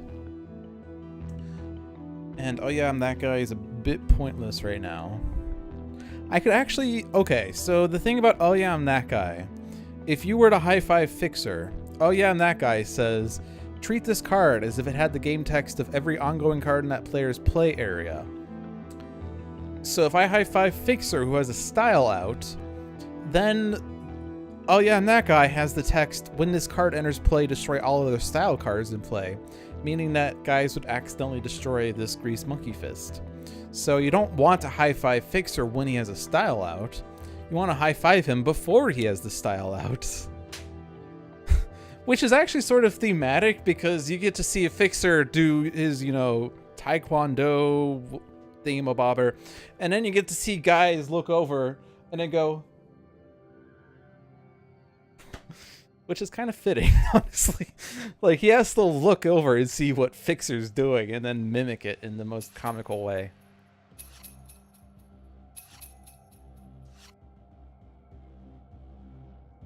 I think Stratosphere is asking about Lifeline. I think I heard that, at the very least, Unknown Sentinels Life channel, they don't want discussions about Oblivion to be had. I don't know if it's just a soft rule for the Sentinels Live channel, or if it's like some sort of like decree from Greater Than Games, like, while we're in the process of shipping, please avoid discussing Oblivion, which also is not actually a hard rule, but yeah, because I do want to get redirections. Although it's not actually going to help with Plague Rat right now, but it could eventually help.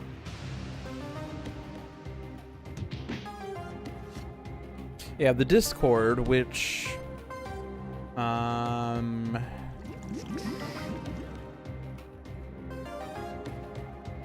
kind of get the invite link quickly. Invite people.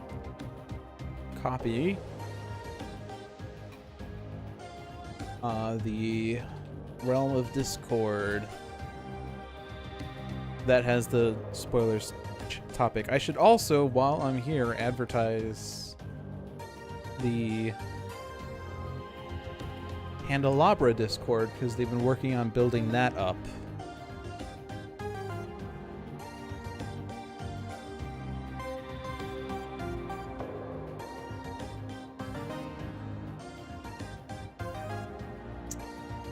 Alright, so we infected Legacy with the sole purpose of doing bunches of damage, so we're going to do that. Because Legacy can do 6 damage with Backfist Strike and 5 damage with base power, so that's 11 damage to Plague Rat that we can do this round, next round, and possibly the second round from now if Legacy survives. Celestial Chamber brings out Found Wanting. Oh, that's good. Could put Plague Rat on trial. And then damage.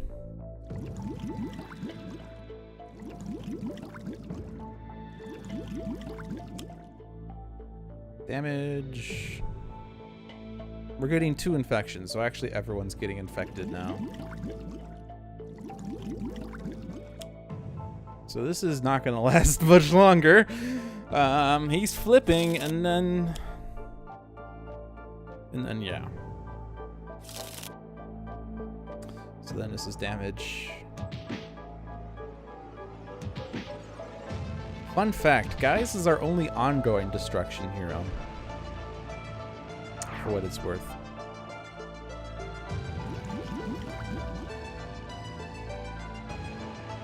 I think I'm gonna flip a present, because Guise isn't gonna last much longer. I'm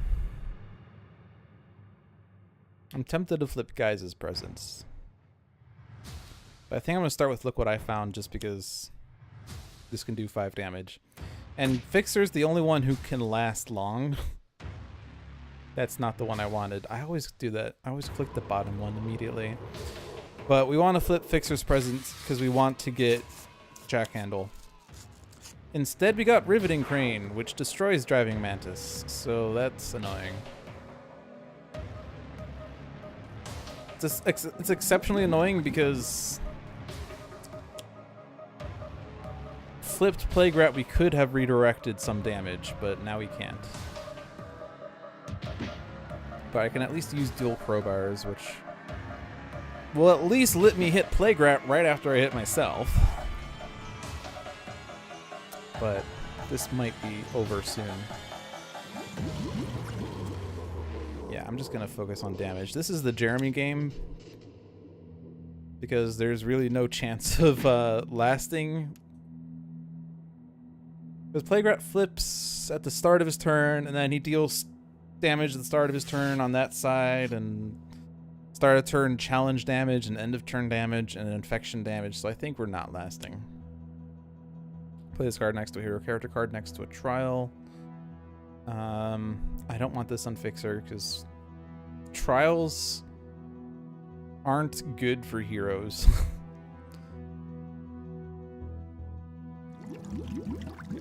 Why is he not?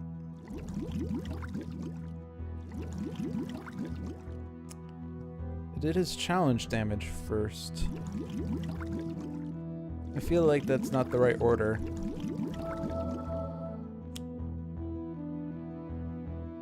Well, I think this is it.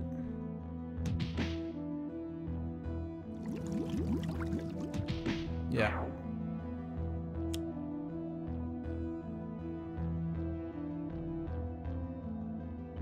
Yep, it's it.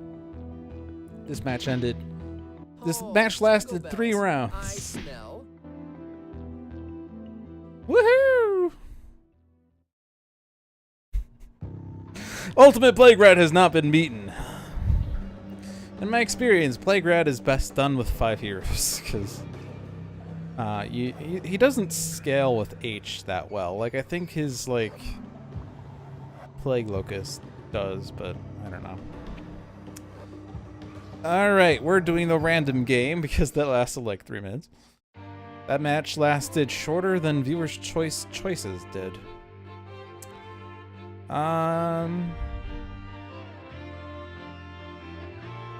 So we are going to play Classic. So I'm going to hit the random button, and we get the Ennead. And Ennead have not been fought yet. And we're playing them on Ultimate, of course. Ultimate Ennead versus Extremist Skyscraper, Darkwatch Mr. Fixer, and Sentinels in Court of Blood.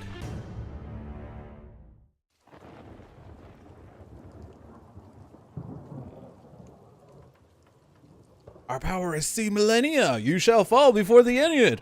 I fight things both large and small with equal ability. Look out, friend persons. I do not want you to become squished. I don't know what Skyscraper sounds like, for the record. Alright, Skyscraper has Colossal Left Hook, Neutralizing Resonator, Rest and Recover, and Thorathian Monolith. Darkwatch Mr. Fixer has a Hoist Chain, 2 Meditations, and a Tire Iron.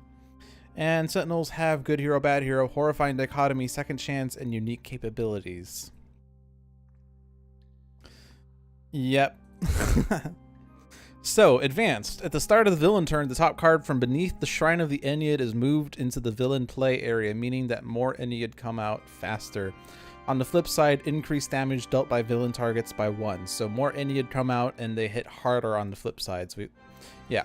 And then the challenge rule, Eternal Spellcraft. Every villain one-shot has all 3 symbols as keywords, so there's no ambiguity as to what's going to happen. Everything will happen. So we have to be very careful. By the way, Neutralizing Resonator is not a card that you want to have played because it will discard a card from the villain deck, and the reactions of the Ennead, they react to cards entering the villain trash, so you don't want them to do things like that. Alright, good night, Hankroyd. Thanks for stopping by. I hope you enjoyed your stay. We have Osiris, Set, and a Tomb. Probably the 3 worst ones to start with. Because since every one of them will react, Osiris is going to force everyone to discard a card. Set is going to play the top card of the villain deck and then deal damage. A Tomb is going to get a one-shot out. It would be an Ankh card, except it's actually going to just be any card because they all have all symbols. And then each hero target is dealt 1 fire damage, and each villain target regains 1 HP. So there's like, this isn't too good.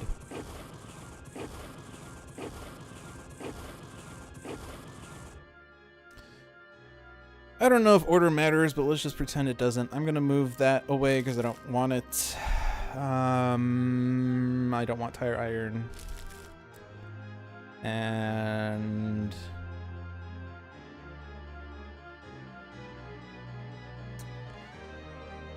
I guess this one. But we do have 6 heroes. Blast of Flame.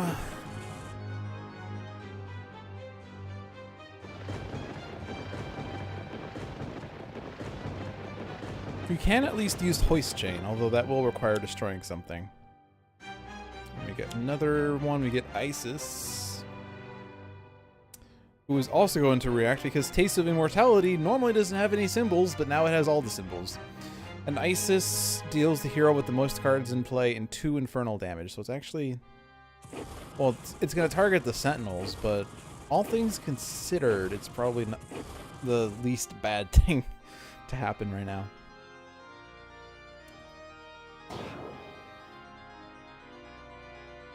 Yeah, so...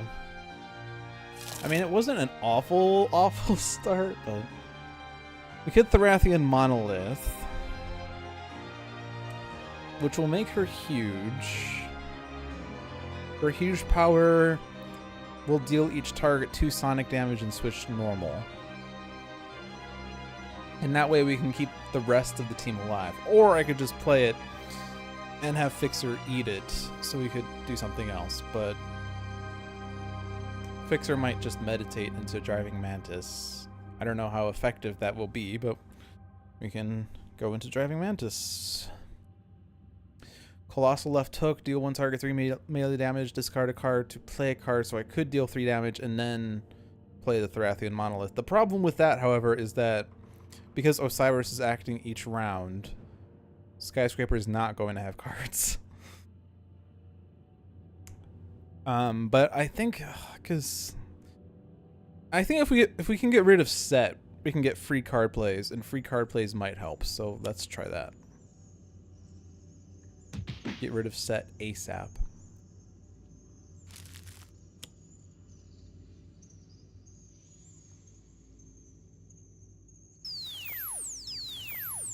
Thankfully, we don't have Nuit, so we're not getting damage reduction there just yet.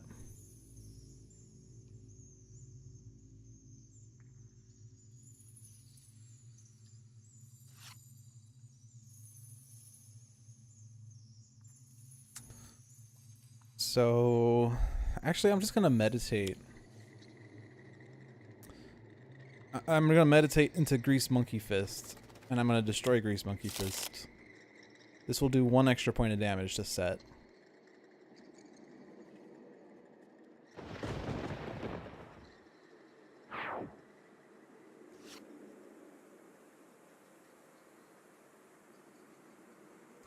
So then unique capabilities, of course. I think Caligonous Form's probably the best one.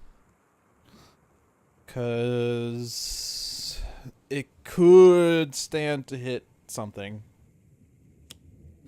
And we draw Team Communication. So we'll draw 4. And hopefully we'll get another unique capabilities and or another Team Communication. Which we have not gotten. But we can do 5 damage with Coordinated Assault. We could do 6 damage with Horrifying Dichotomy. We could do 2 damage to multiple things with Positive Energy. But in the interest of getting Set down,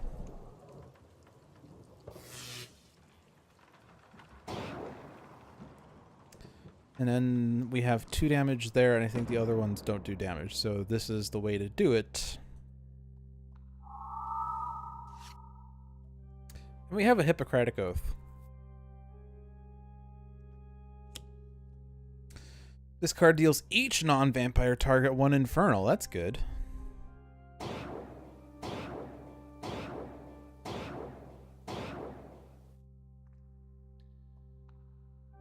Dorothea was one of the MVPs in a match from a while ago because we put the card that Skyscraper has that reduces damage and stuff. which she doesn't have, and if she had, she wouldn't keep it. But if we manage to get, where is it? If we manage to get Aggression Modulator on Relict Dorothea, then she will not hit the heroes, but she will hit the villains for 1 extra point of damage. So that's probably what I would like to have happen. Now this is 1, 1, and 1, so that's doing fine. We got Shu. So this is going to make non-hero targets regain HP, which is annoying, but... oh well.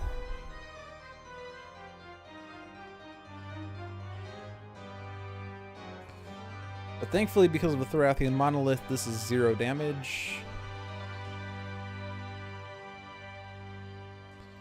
And then reactions happen, discards happen.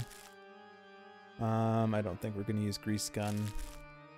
We could use Grease Gun for 1 round, but then Fixer doesn't have an action. I think I'm going to ditch Second Chance. It's the only one I have. Actually, no, I don't want to do that. Never mind. I changed my mind. Let's ditch Good Hero, Bad Hero. I was going to ditch it because I'm not going to lose a Sentinel this round, but it could change later. It's only the 2nd round. Taste of Immortality brings out Newit. Shoot. That's annoying.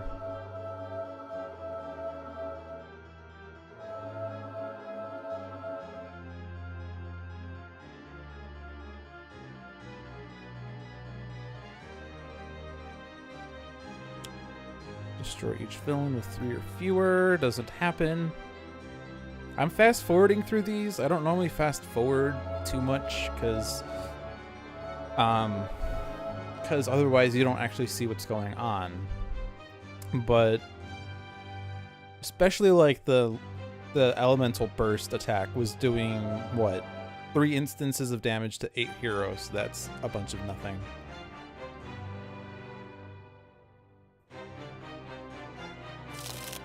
Okay, things have ended. Newit's out, which means that it's going to be harder to take out Set. But I'm definitely going to use base power, and we'll see what happens. Move a link from my trash to my hand, and then Rebounding Debilitator, which doesn't really do too much. But it is something that Fixer can eat. And then I could meditate, and I can meditate into the style that makes damage dealt to Set irreducible. Or I could hoist chain and reduce damage, because we are now going to take damage. But reducing damage dealt by 1 target is not going to help too much. So I'm just going to meditate. After Fixer damages the target, all damage dealt to the target is irreducible. And you can use that to make sure Set takes his full damage. Get the style for redirecting damage. It would be useful, except it would only redirect 1 instance of damage. And I'm not really... like, I normally love it, but there's too many instances of damage going around. So... Coordinated Assault could do 5 to Set. Because I still want to rush Set. So... I'm just gonna... do that. And this is risky, but if I don't block, we can do 2 points of damage. Actually, that's probably not worth it. Ugh. I don't want either of those cards.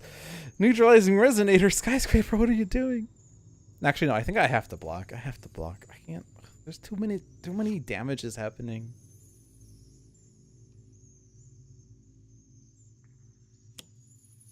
Hunter Philippe. Yeah.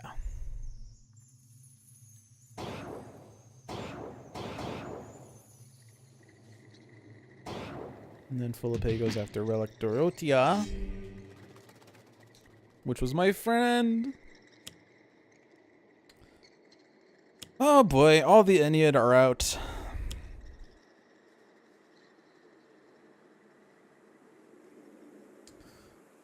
When do they flip?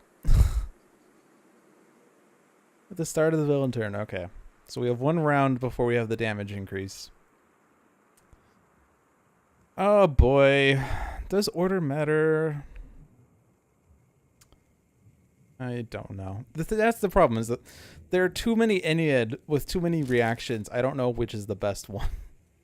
Pipe Wrench is preferred, I think. Dark Delusions deals each villain target 2 Infernal. That's a good one.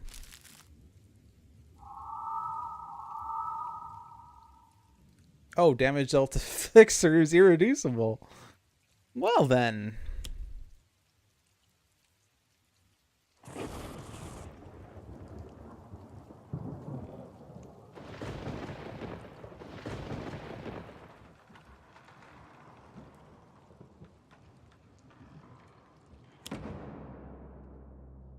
Okay, that didn't do anything.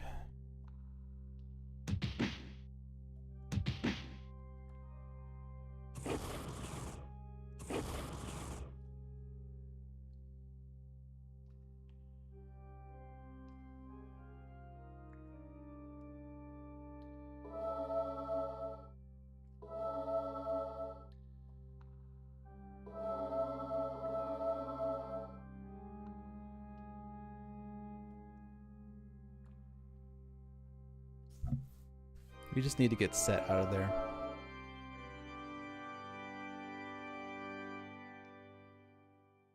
Caligula's form is not acted yet.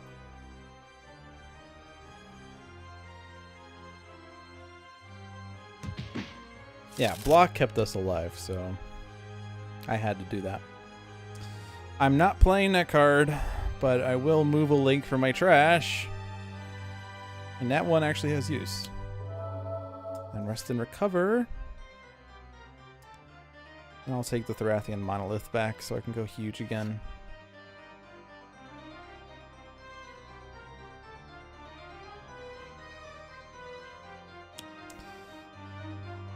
I think I'm going to destroy Riveting Crane because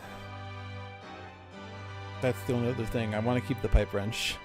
Fixer needs the damage reduction, especially once we have a damage boost on the Ennead side.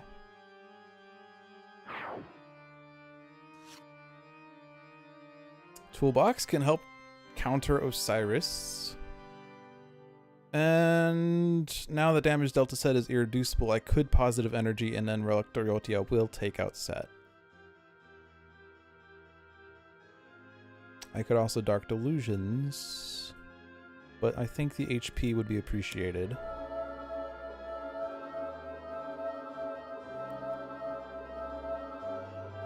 Once Set is gone, I should be a little more comfy. A little more comfy. Although he is going to play an extra card, but I mean, he was already playing an extra card every round anyway, but now we can make sure that his extra card plays benefit the heroes. And then I do need to block. So the only hero without damage reduction right now is Sky.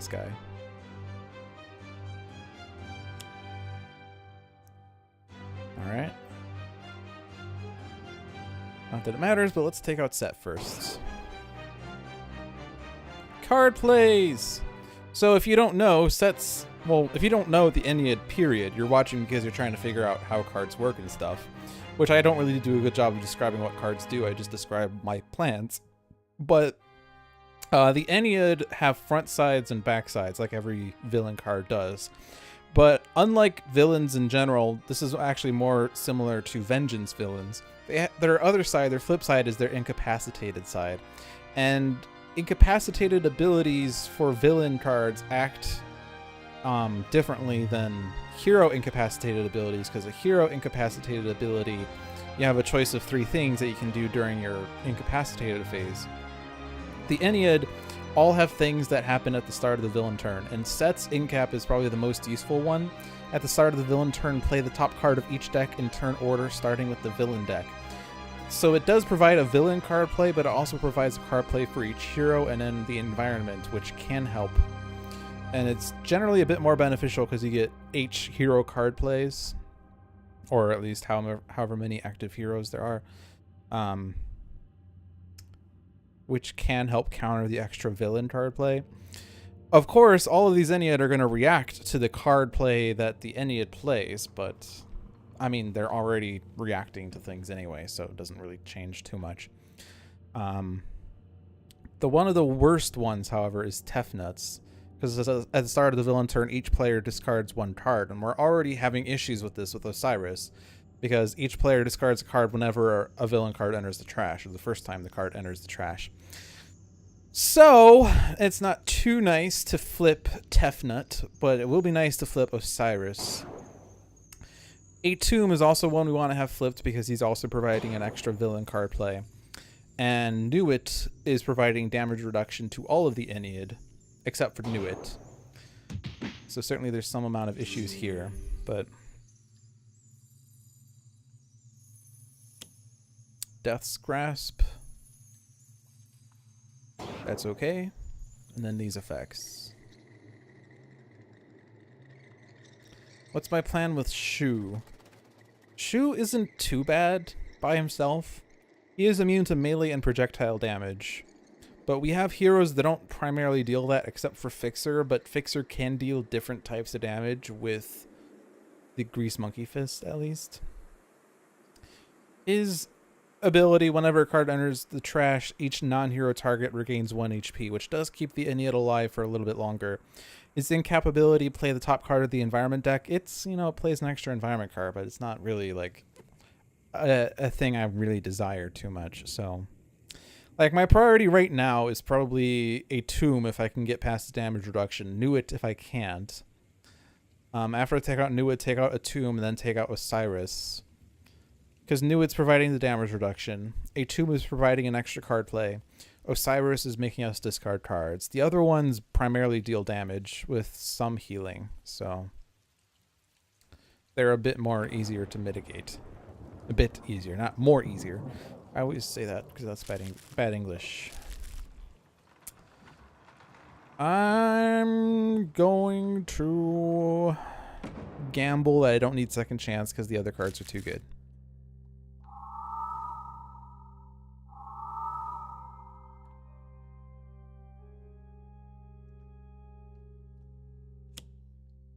Mass overheating destroys equipment cards, so there goes Pipe Wrench.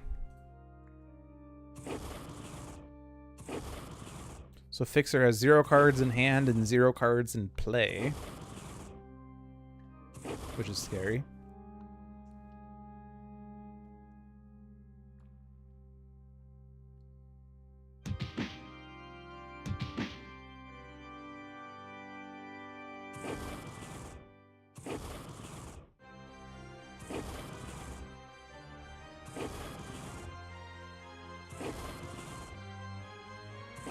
What I need is to block more than once, then I don't have to worry about the damage too much, because they don't really do too much damage. It's just there's many instances of it, and it's all getting increased by 1 by the advanced rule.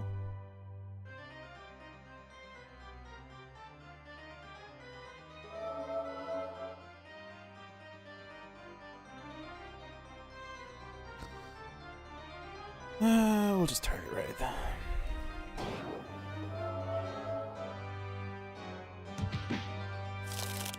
Skyscraper plays Catch a Ride! I don't think this matters because we don't really have anything in play.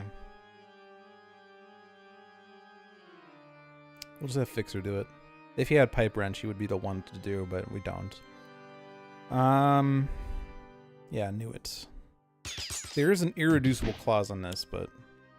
Toolbox, great. Now we can get cards that he could play. Alternating Tiger Claw, damage irreducible, Bloody Knuckles, super dangerous, and useless card. Yeah, they're gonna have the big heal at the end of their turn, that's right. Toolbox got destroyed!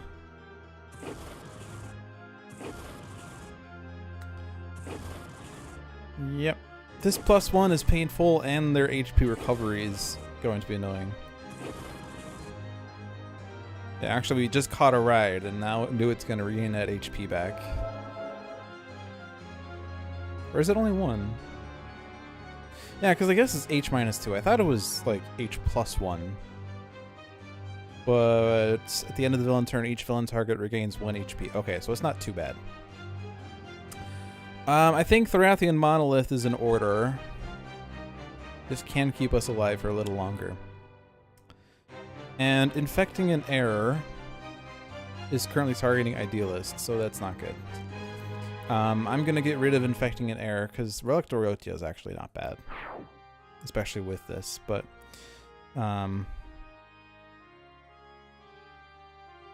yeah. It's 2 damage to everyone, except it's... yeah, so there's no order that matters. So now Skyscraper has a damage reduction of 2. So anything that does more than 2 damage will hit Skyscraper.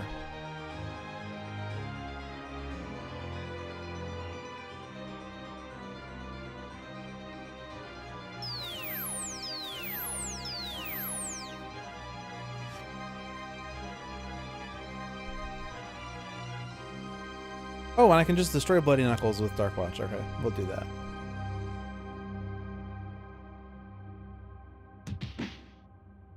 Because I don't have anything else to destroy right now. This game wants me to play Alternating Tiger Claw for some reason. I don't know why.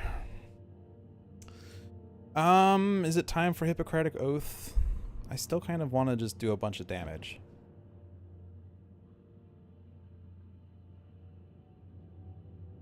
Nah, we'll do Hippocratic Oath. It'll be boring. Regain 3, deal damage, reduce damage. We don't need the reduction. So we'll do damage.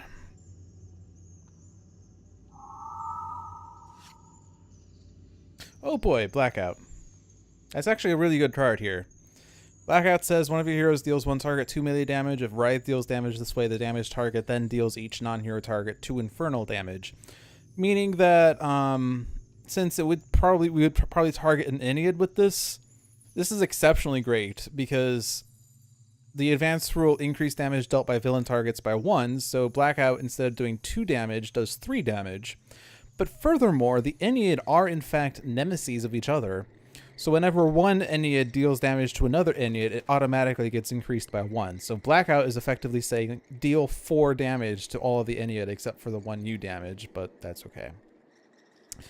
Heal Sky because she's redirecting. Heal Idealist because she's low. And Wraith.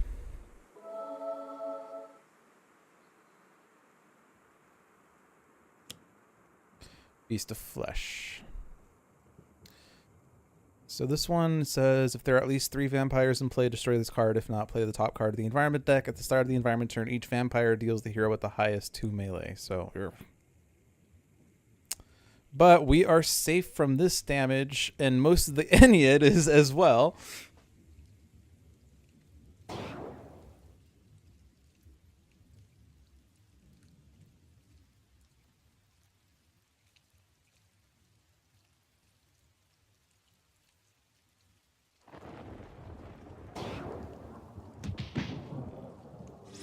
Drudge Ficco was destroyed. Non-vampire targets cannot regain HP. Oh boy. Oh boy. Oh boy. However, infernal damage is getting increased now, which is a little bad.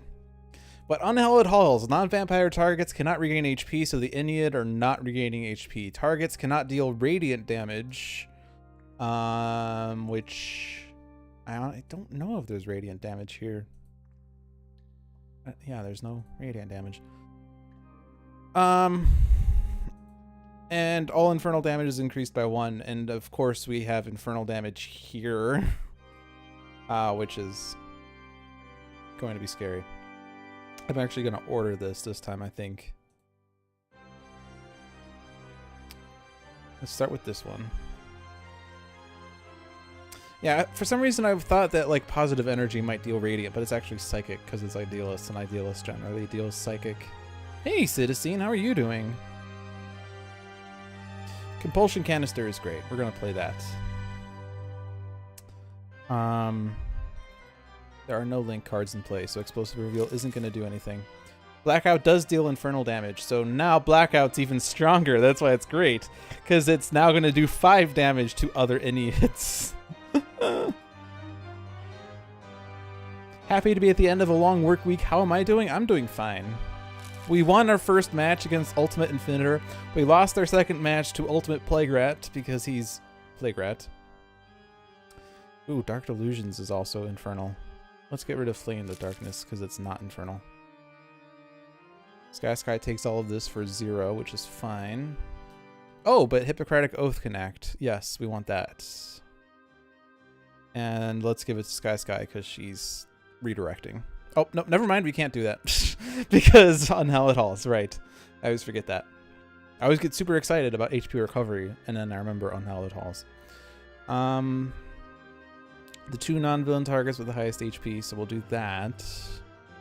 Which Philippe takes the hit. But Philippe can take it. Nephthys does damage that gets reduced to 0, and then HP recovery that doesn't happen. For those of you who are just tuning in, notice that this is a slightly different setup than what I've been using. I have a mic stand now, which allows me to situate the mic wherever I want it, which also lets me lean back in my chair. So even though I've been streaming for over 2 hours, it doesn't feel like it because I'm not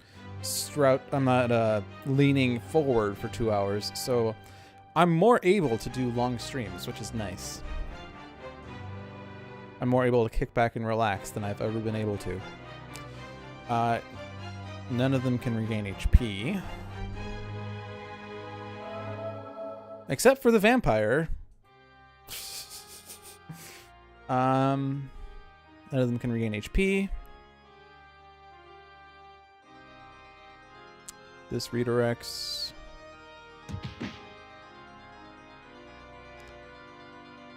Damage doesn't happen. Oh, because it's doing it one at a time. Okay, I see. Yeah, I just want to... I don't know. Well, yeah, because just in case the Ennead play an ongoing destruction, this is why I need to do that. But this is infernal, so it's a little bad. But it's okay. And then Elemental Storm deals 0 damage. But this would have ended the game had it come out without the Rathian Monolith.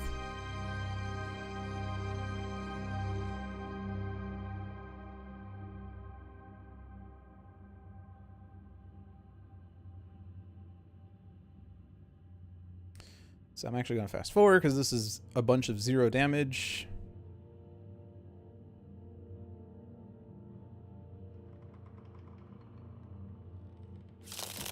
Skyscraper plays Explosive Reveal, destroying no links.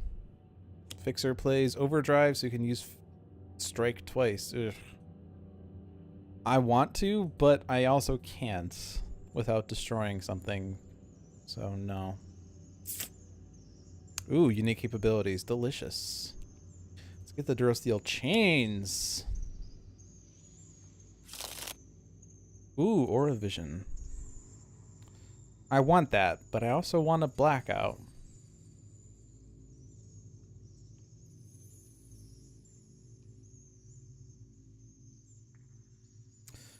In fact, let's do blackout. If Writhe deals damage this way, so it has to be Writhe. I could hit Nuit.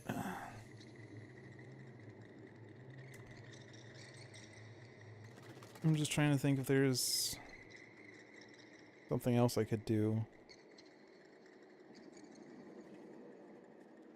I think, yeah, Nuit's probably the best bet because this will still do more damage to her. So, yeah.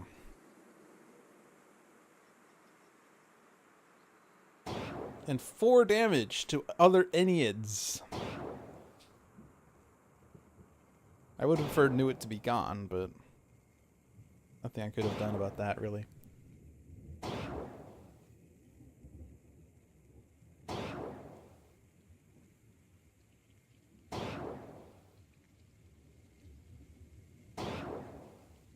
Hunter Philippe, unfortunately.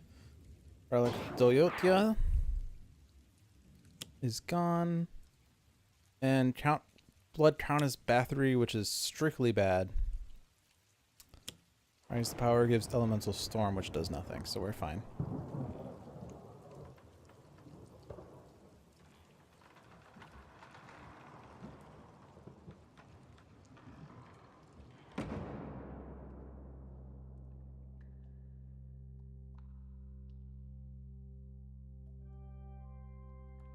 Okay. So we're alive. I could take out Blood Countess Bathory if I go huge. I could do 4 damage to Nuit, 1 damage to each target, and then as huge, and I take out Blood Countess Bathory, I can deal 3 damage to Nuit.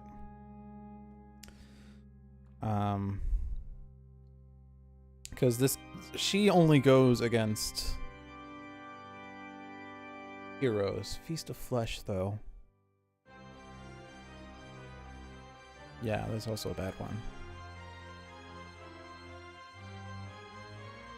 I can't really, because I didn't do block with the Sentinels, so Idealist is currently low.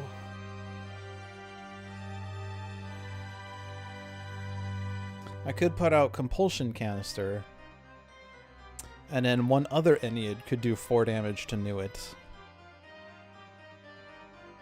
The nice thing about Compulsion Canister is that it's irreducible.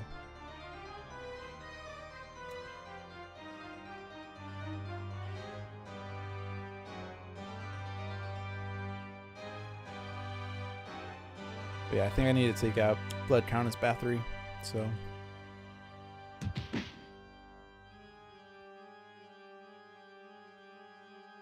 bunch of zeros except 1 to Nuit, and then damages there. And then take out the Blood Countess. So Fixer is gonna do something, isn't he? Well, we have a Dark Delusions, but that's gonna do 3 damage to Nuit. Fixer could do Alternating Tiger Claw just so he could use his power, but that's also 3. Yeah, there's gonna be some wasted damage somewhere.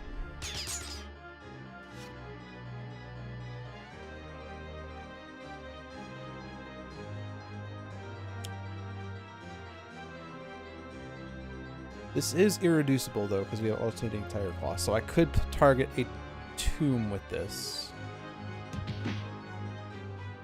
And then destroy Alternating Tiger Claw. Jackhandle, beautiful. I want that. I'm gonna discard it though. But Dark Delusions, and then I can take out Nuit first, and then we lose the damage reduction. Nuit's flip side, at the start of the villain turn, shuffle the environment trash into the environment deck, which isn't... It will just randomize what plays, and we can have repeats. It's actually exceptionally bad in Silver Gulch if you could get lost in the past. She deals 1 target, 3 psychics, so we'll throw that on a tomb. And then I will block to keep myself alive.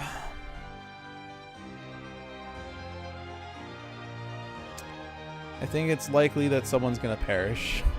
Oh yeah, I can't even regain HP. We're not regaining HP anymore. Alright, Dowager Ilona. Angry Mob! Rioting. Hero with the lowest, which is going to be Idealist, and she's gone. Bye, Idealist.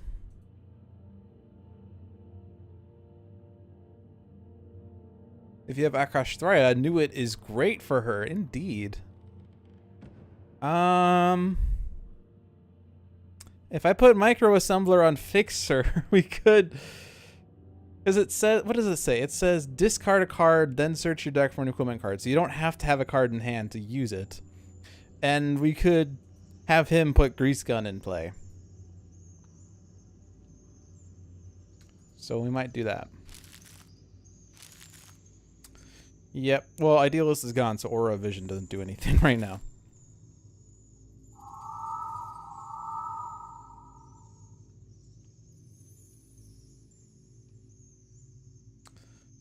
Yeah, I want to keep the card play last again, I think.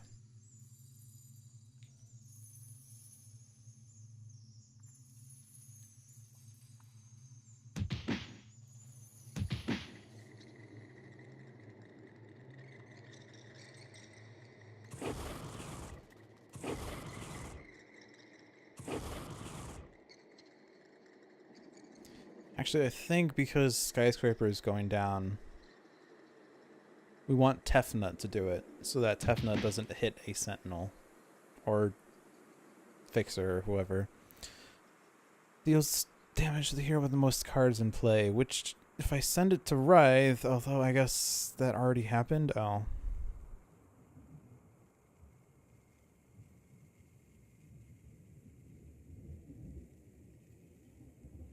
Angry mobs are never good for the local tourists.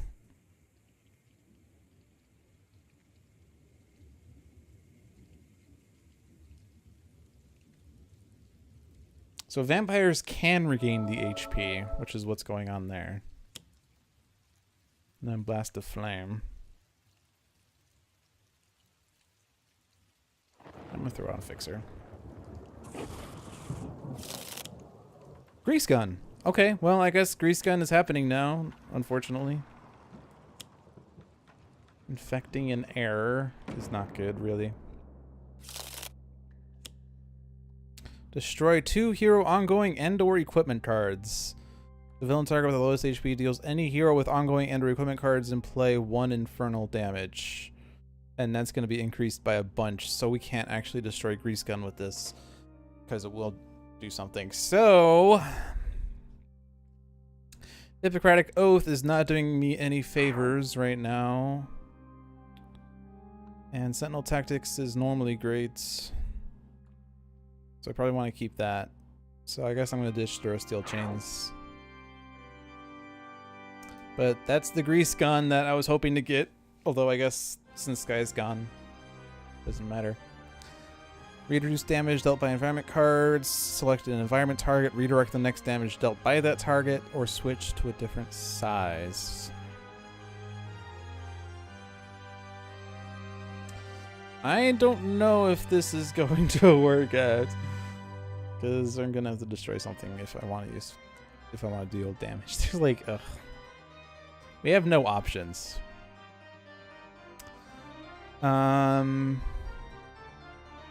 Angry Mob deals each target other than itself 1 melee and 1 fire. So that can at least hit the Ennead.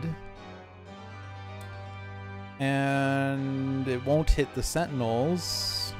It will hit Fixer. But I think that's a sacrifice we need to make. Feast of Flesh, at the end of the villain turn, start of the villain turn, each vampire deals the hero with the highest. So there's... Yeah, so let's redirect a wager.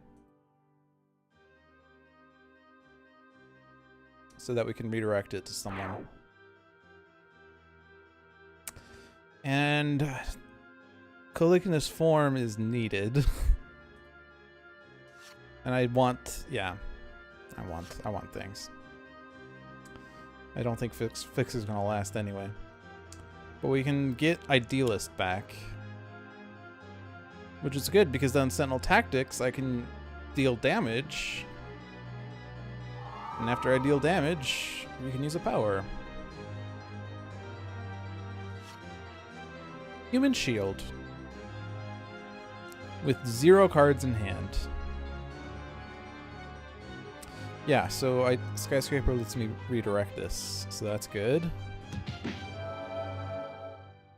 And then this damages everyone.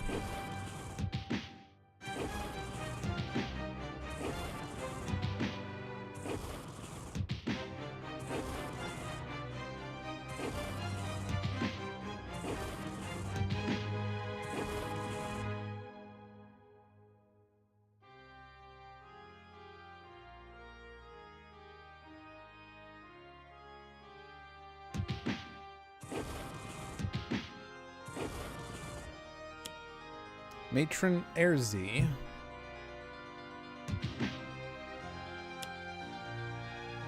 Dame Katarina. Well, there goes Fixer. Infecting Air is destroyed because there were too many vampires in play. Katarina's taking out Hunter Philippe. Is there no one on our side anymore?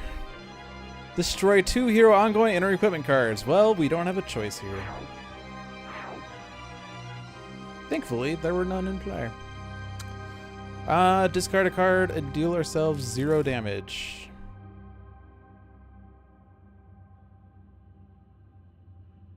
And then you don't regain HP.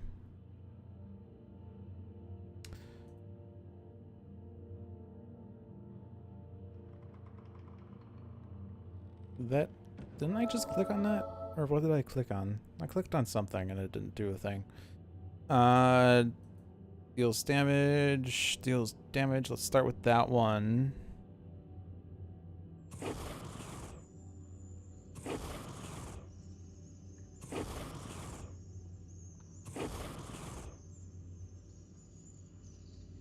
The two non-villain targets with the highest, which I think, yeah, they're both vampires. Yeah. Okay. Do that, I guess. On mainstay, I don't know. Riot's... Oh, we destroyed it, so it's gone. And we're probably not getting it back. Desert's Wrath destroy... We're destroying 6 environment cards. The villain target with the lowest deals each hero target 6 projectile damage, and the highest HP we have is 5. This is it. It's over. This is the part where he kills us. Oh, hello. This is the part where I kill you. Chapter 10, the part where he kills you. Achievement unlocked, the part where he kills you.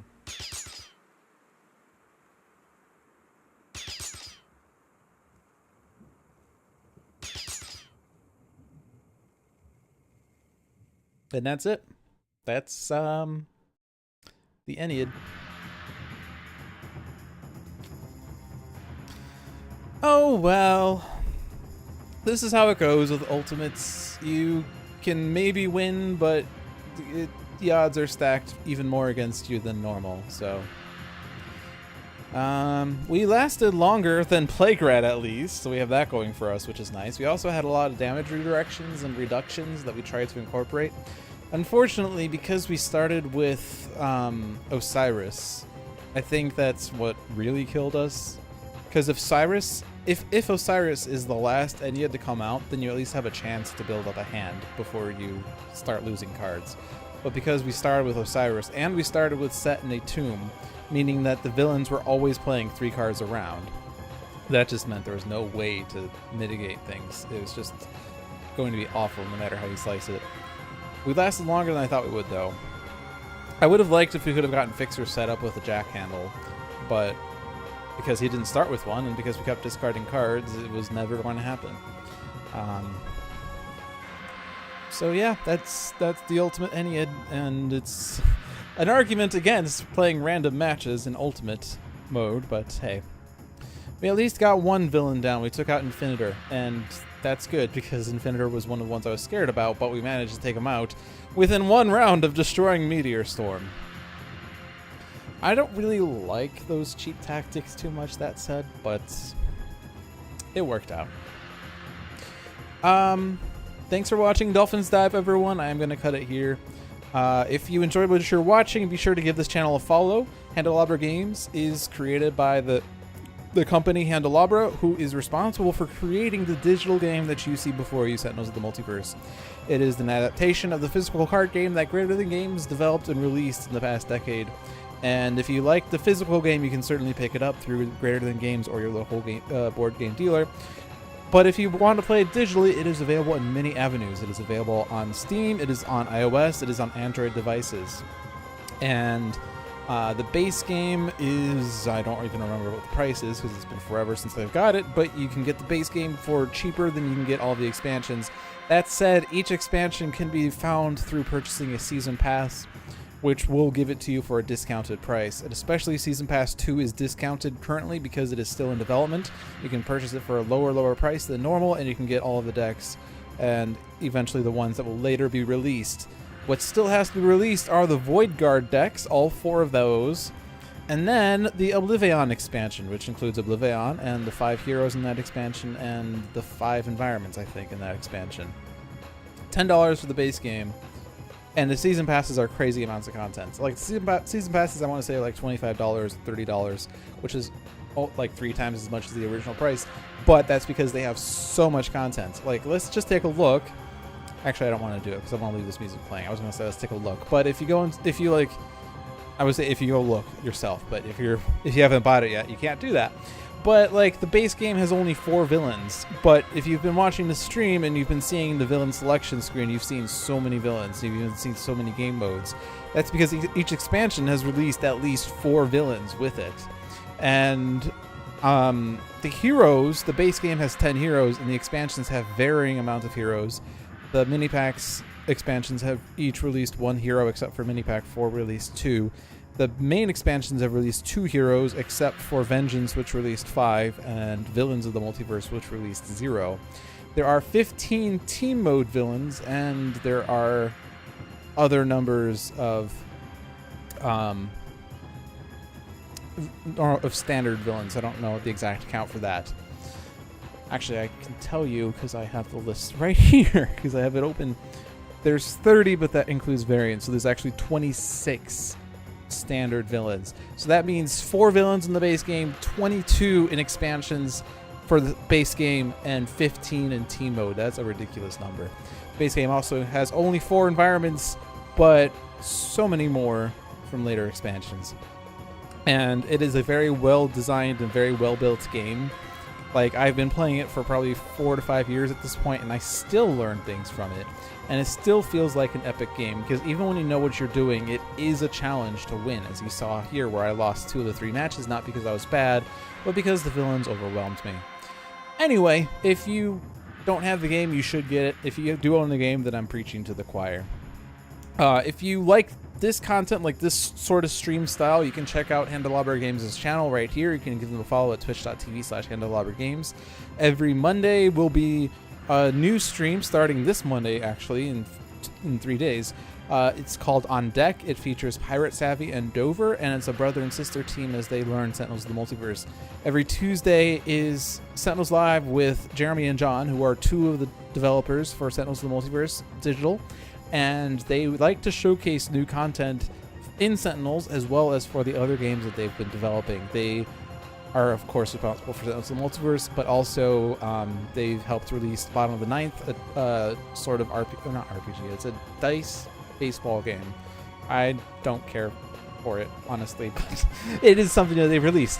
I don't care for it because it's baseball, but even though, that said, even though it's a baseball game, I've been told that it's like not really a baseball game.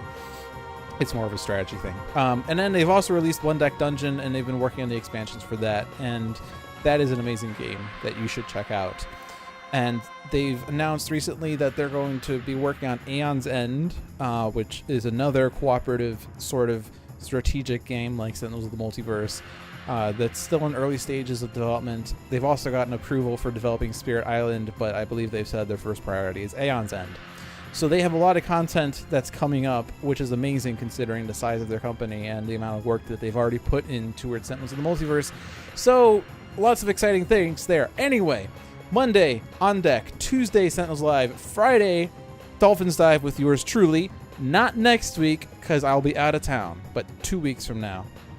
And then every Sunday is Tales from the Archive with another Lit Down, which is storytelling Sentinels.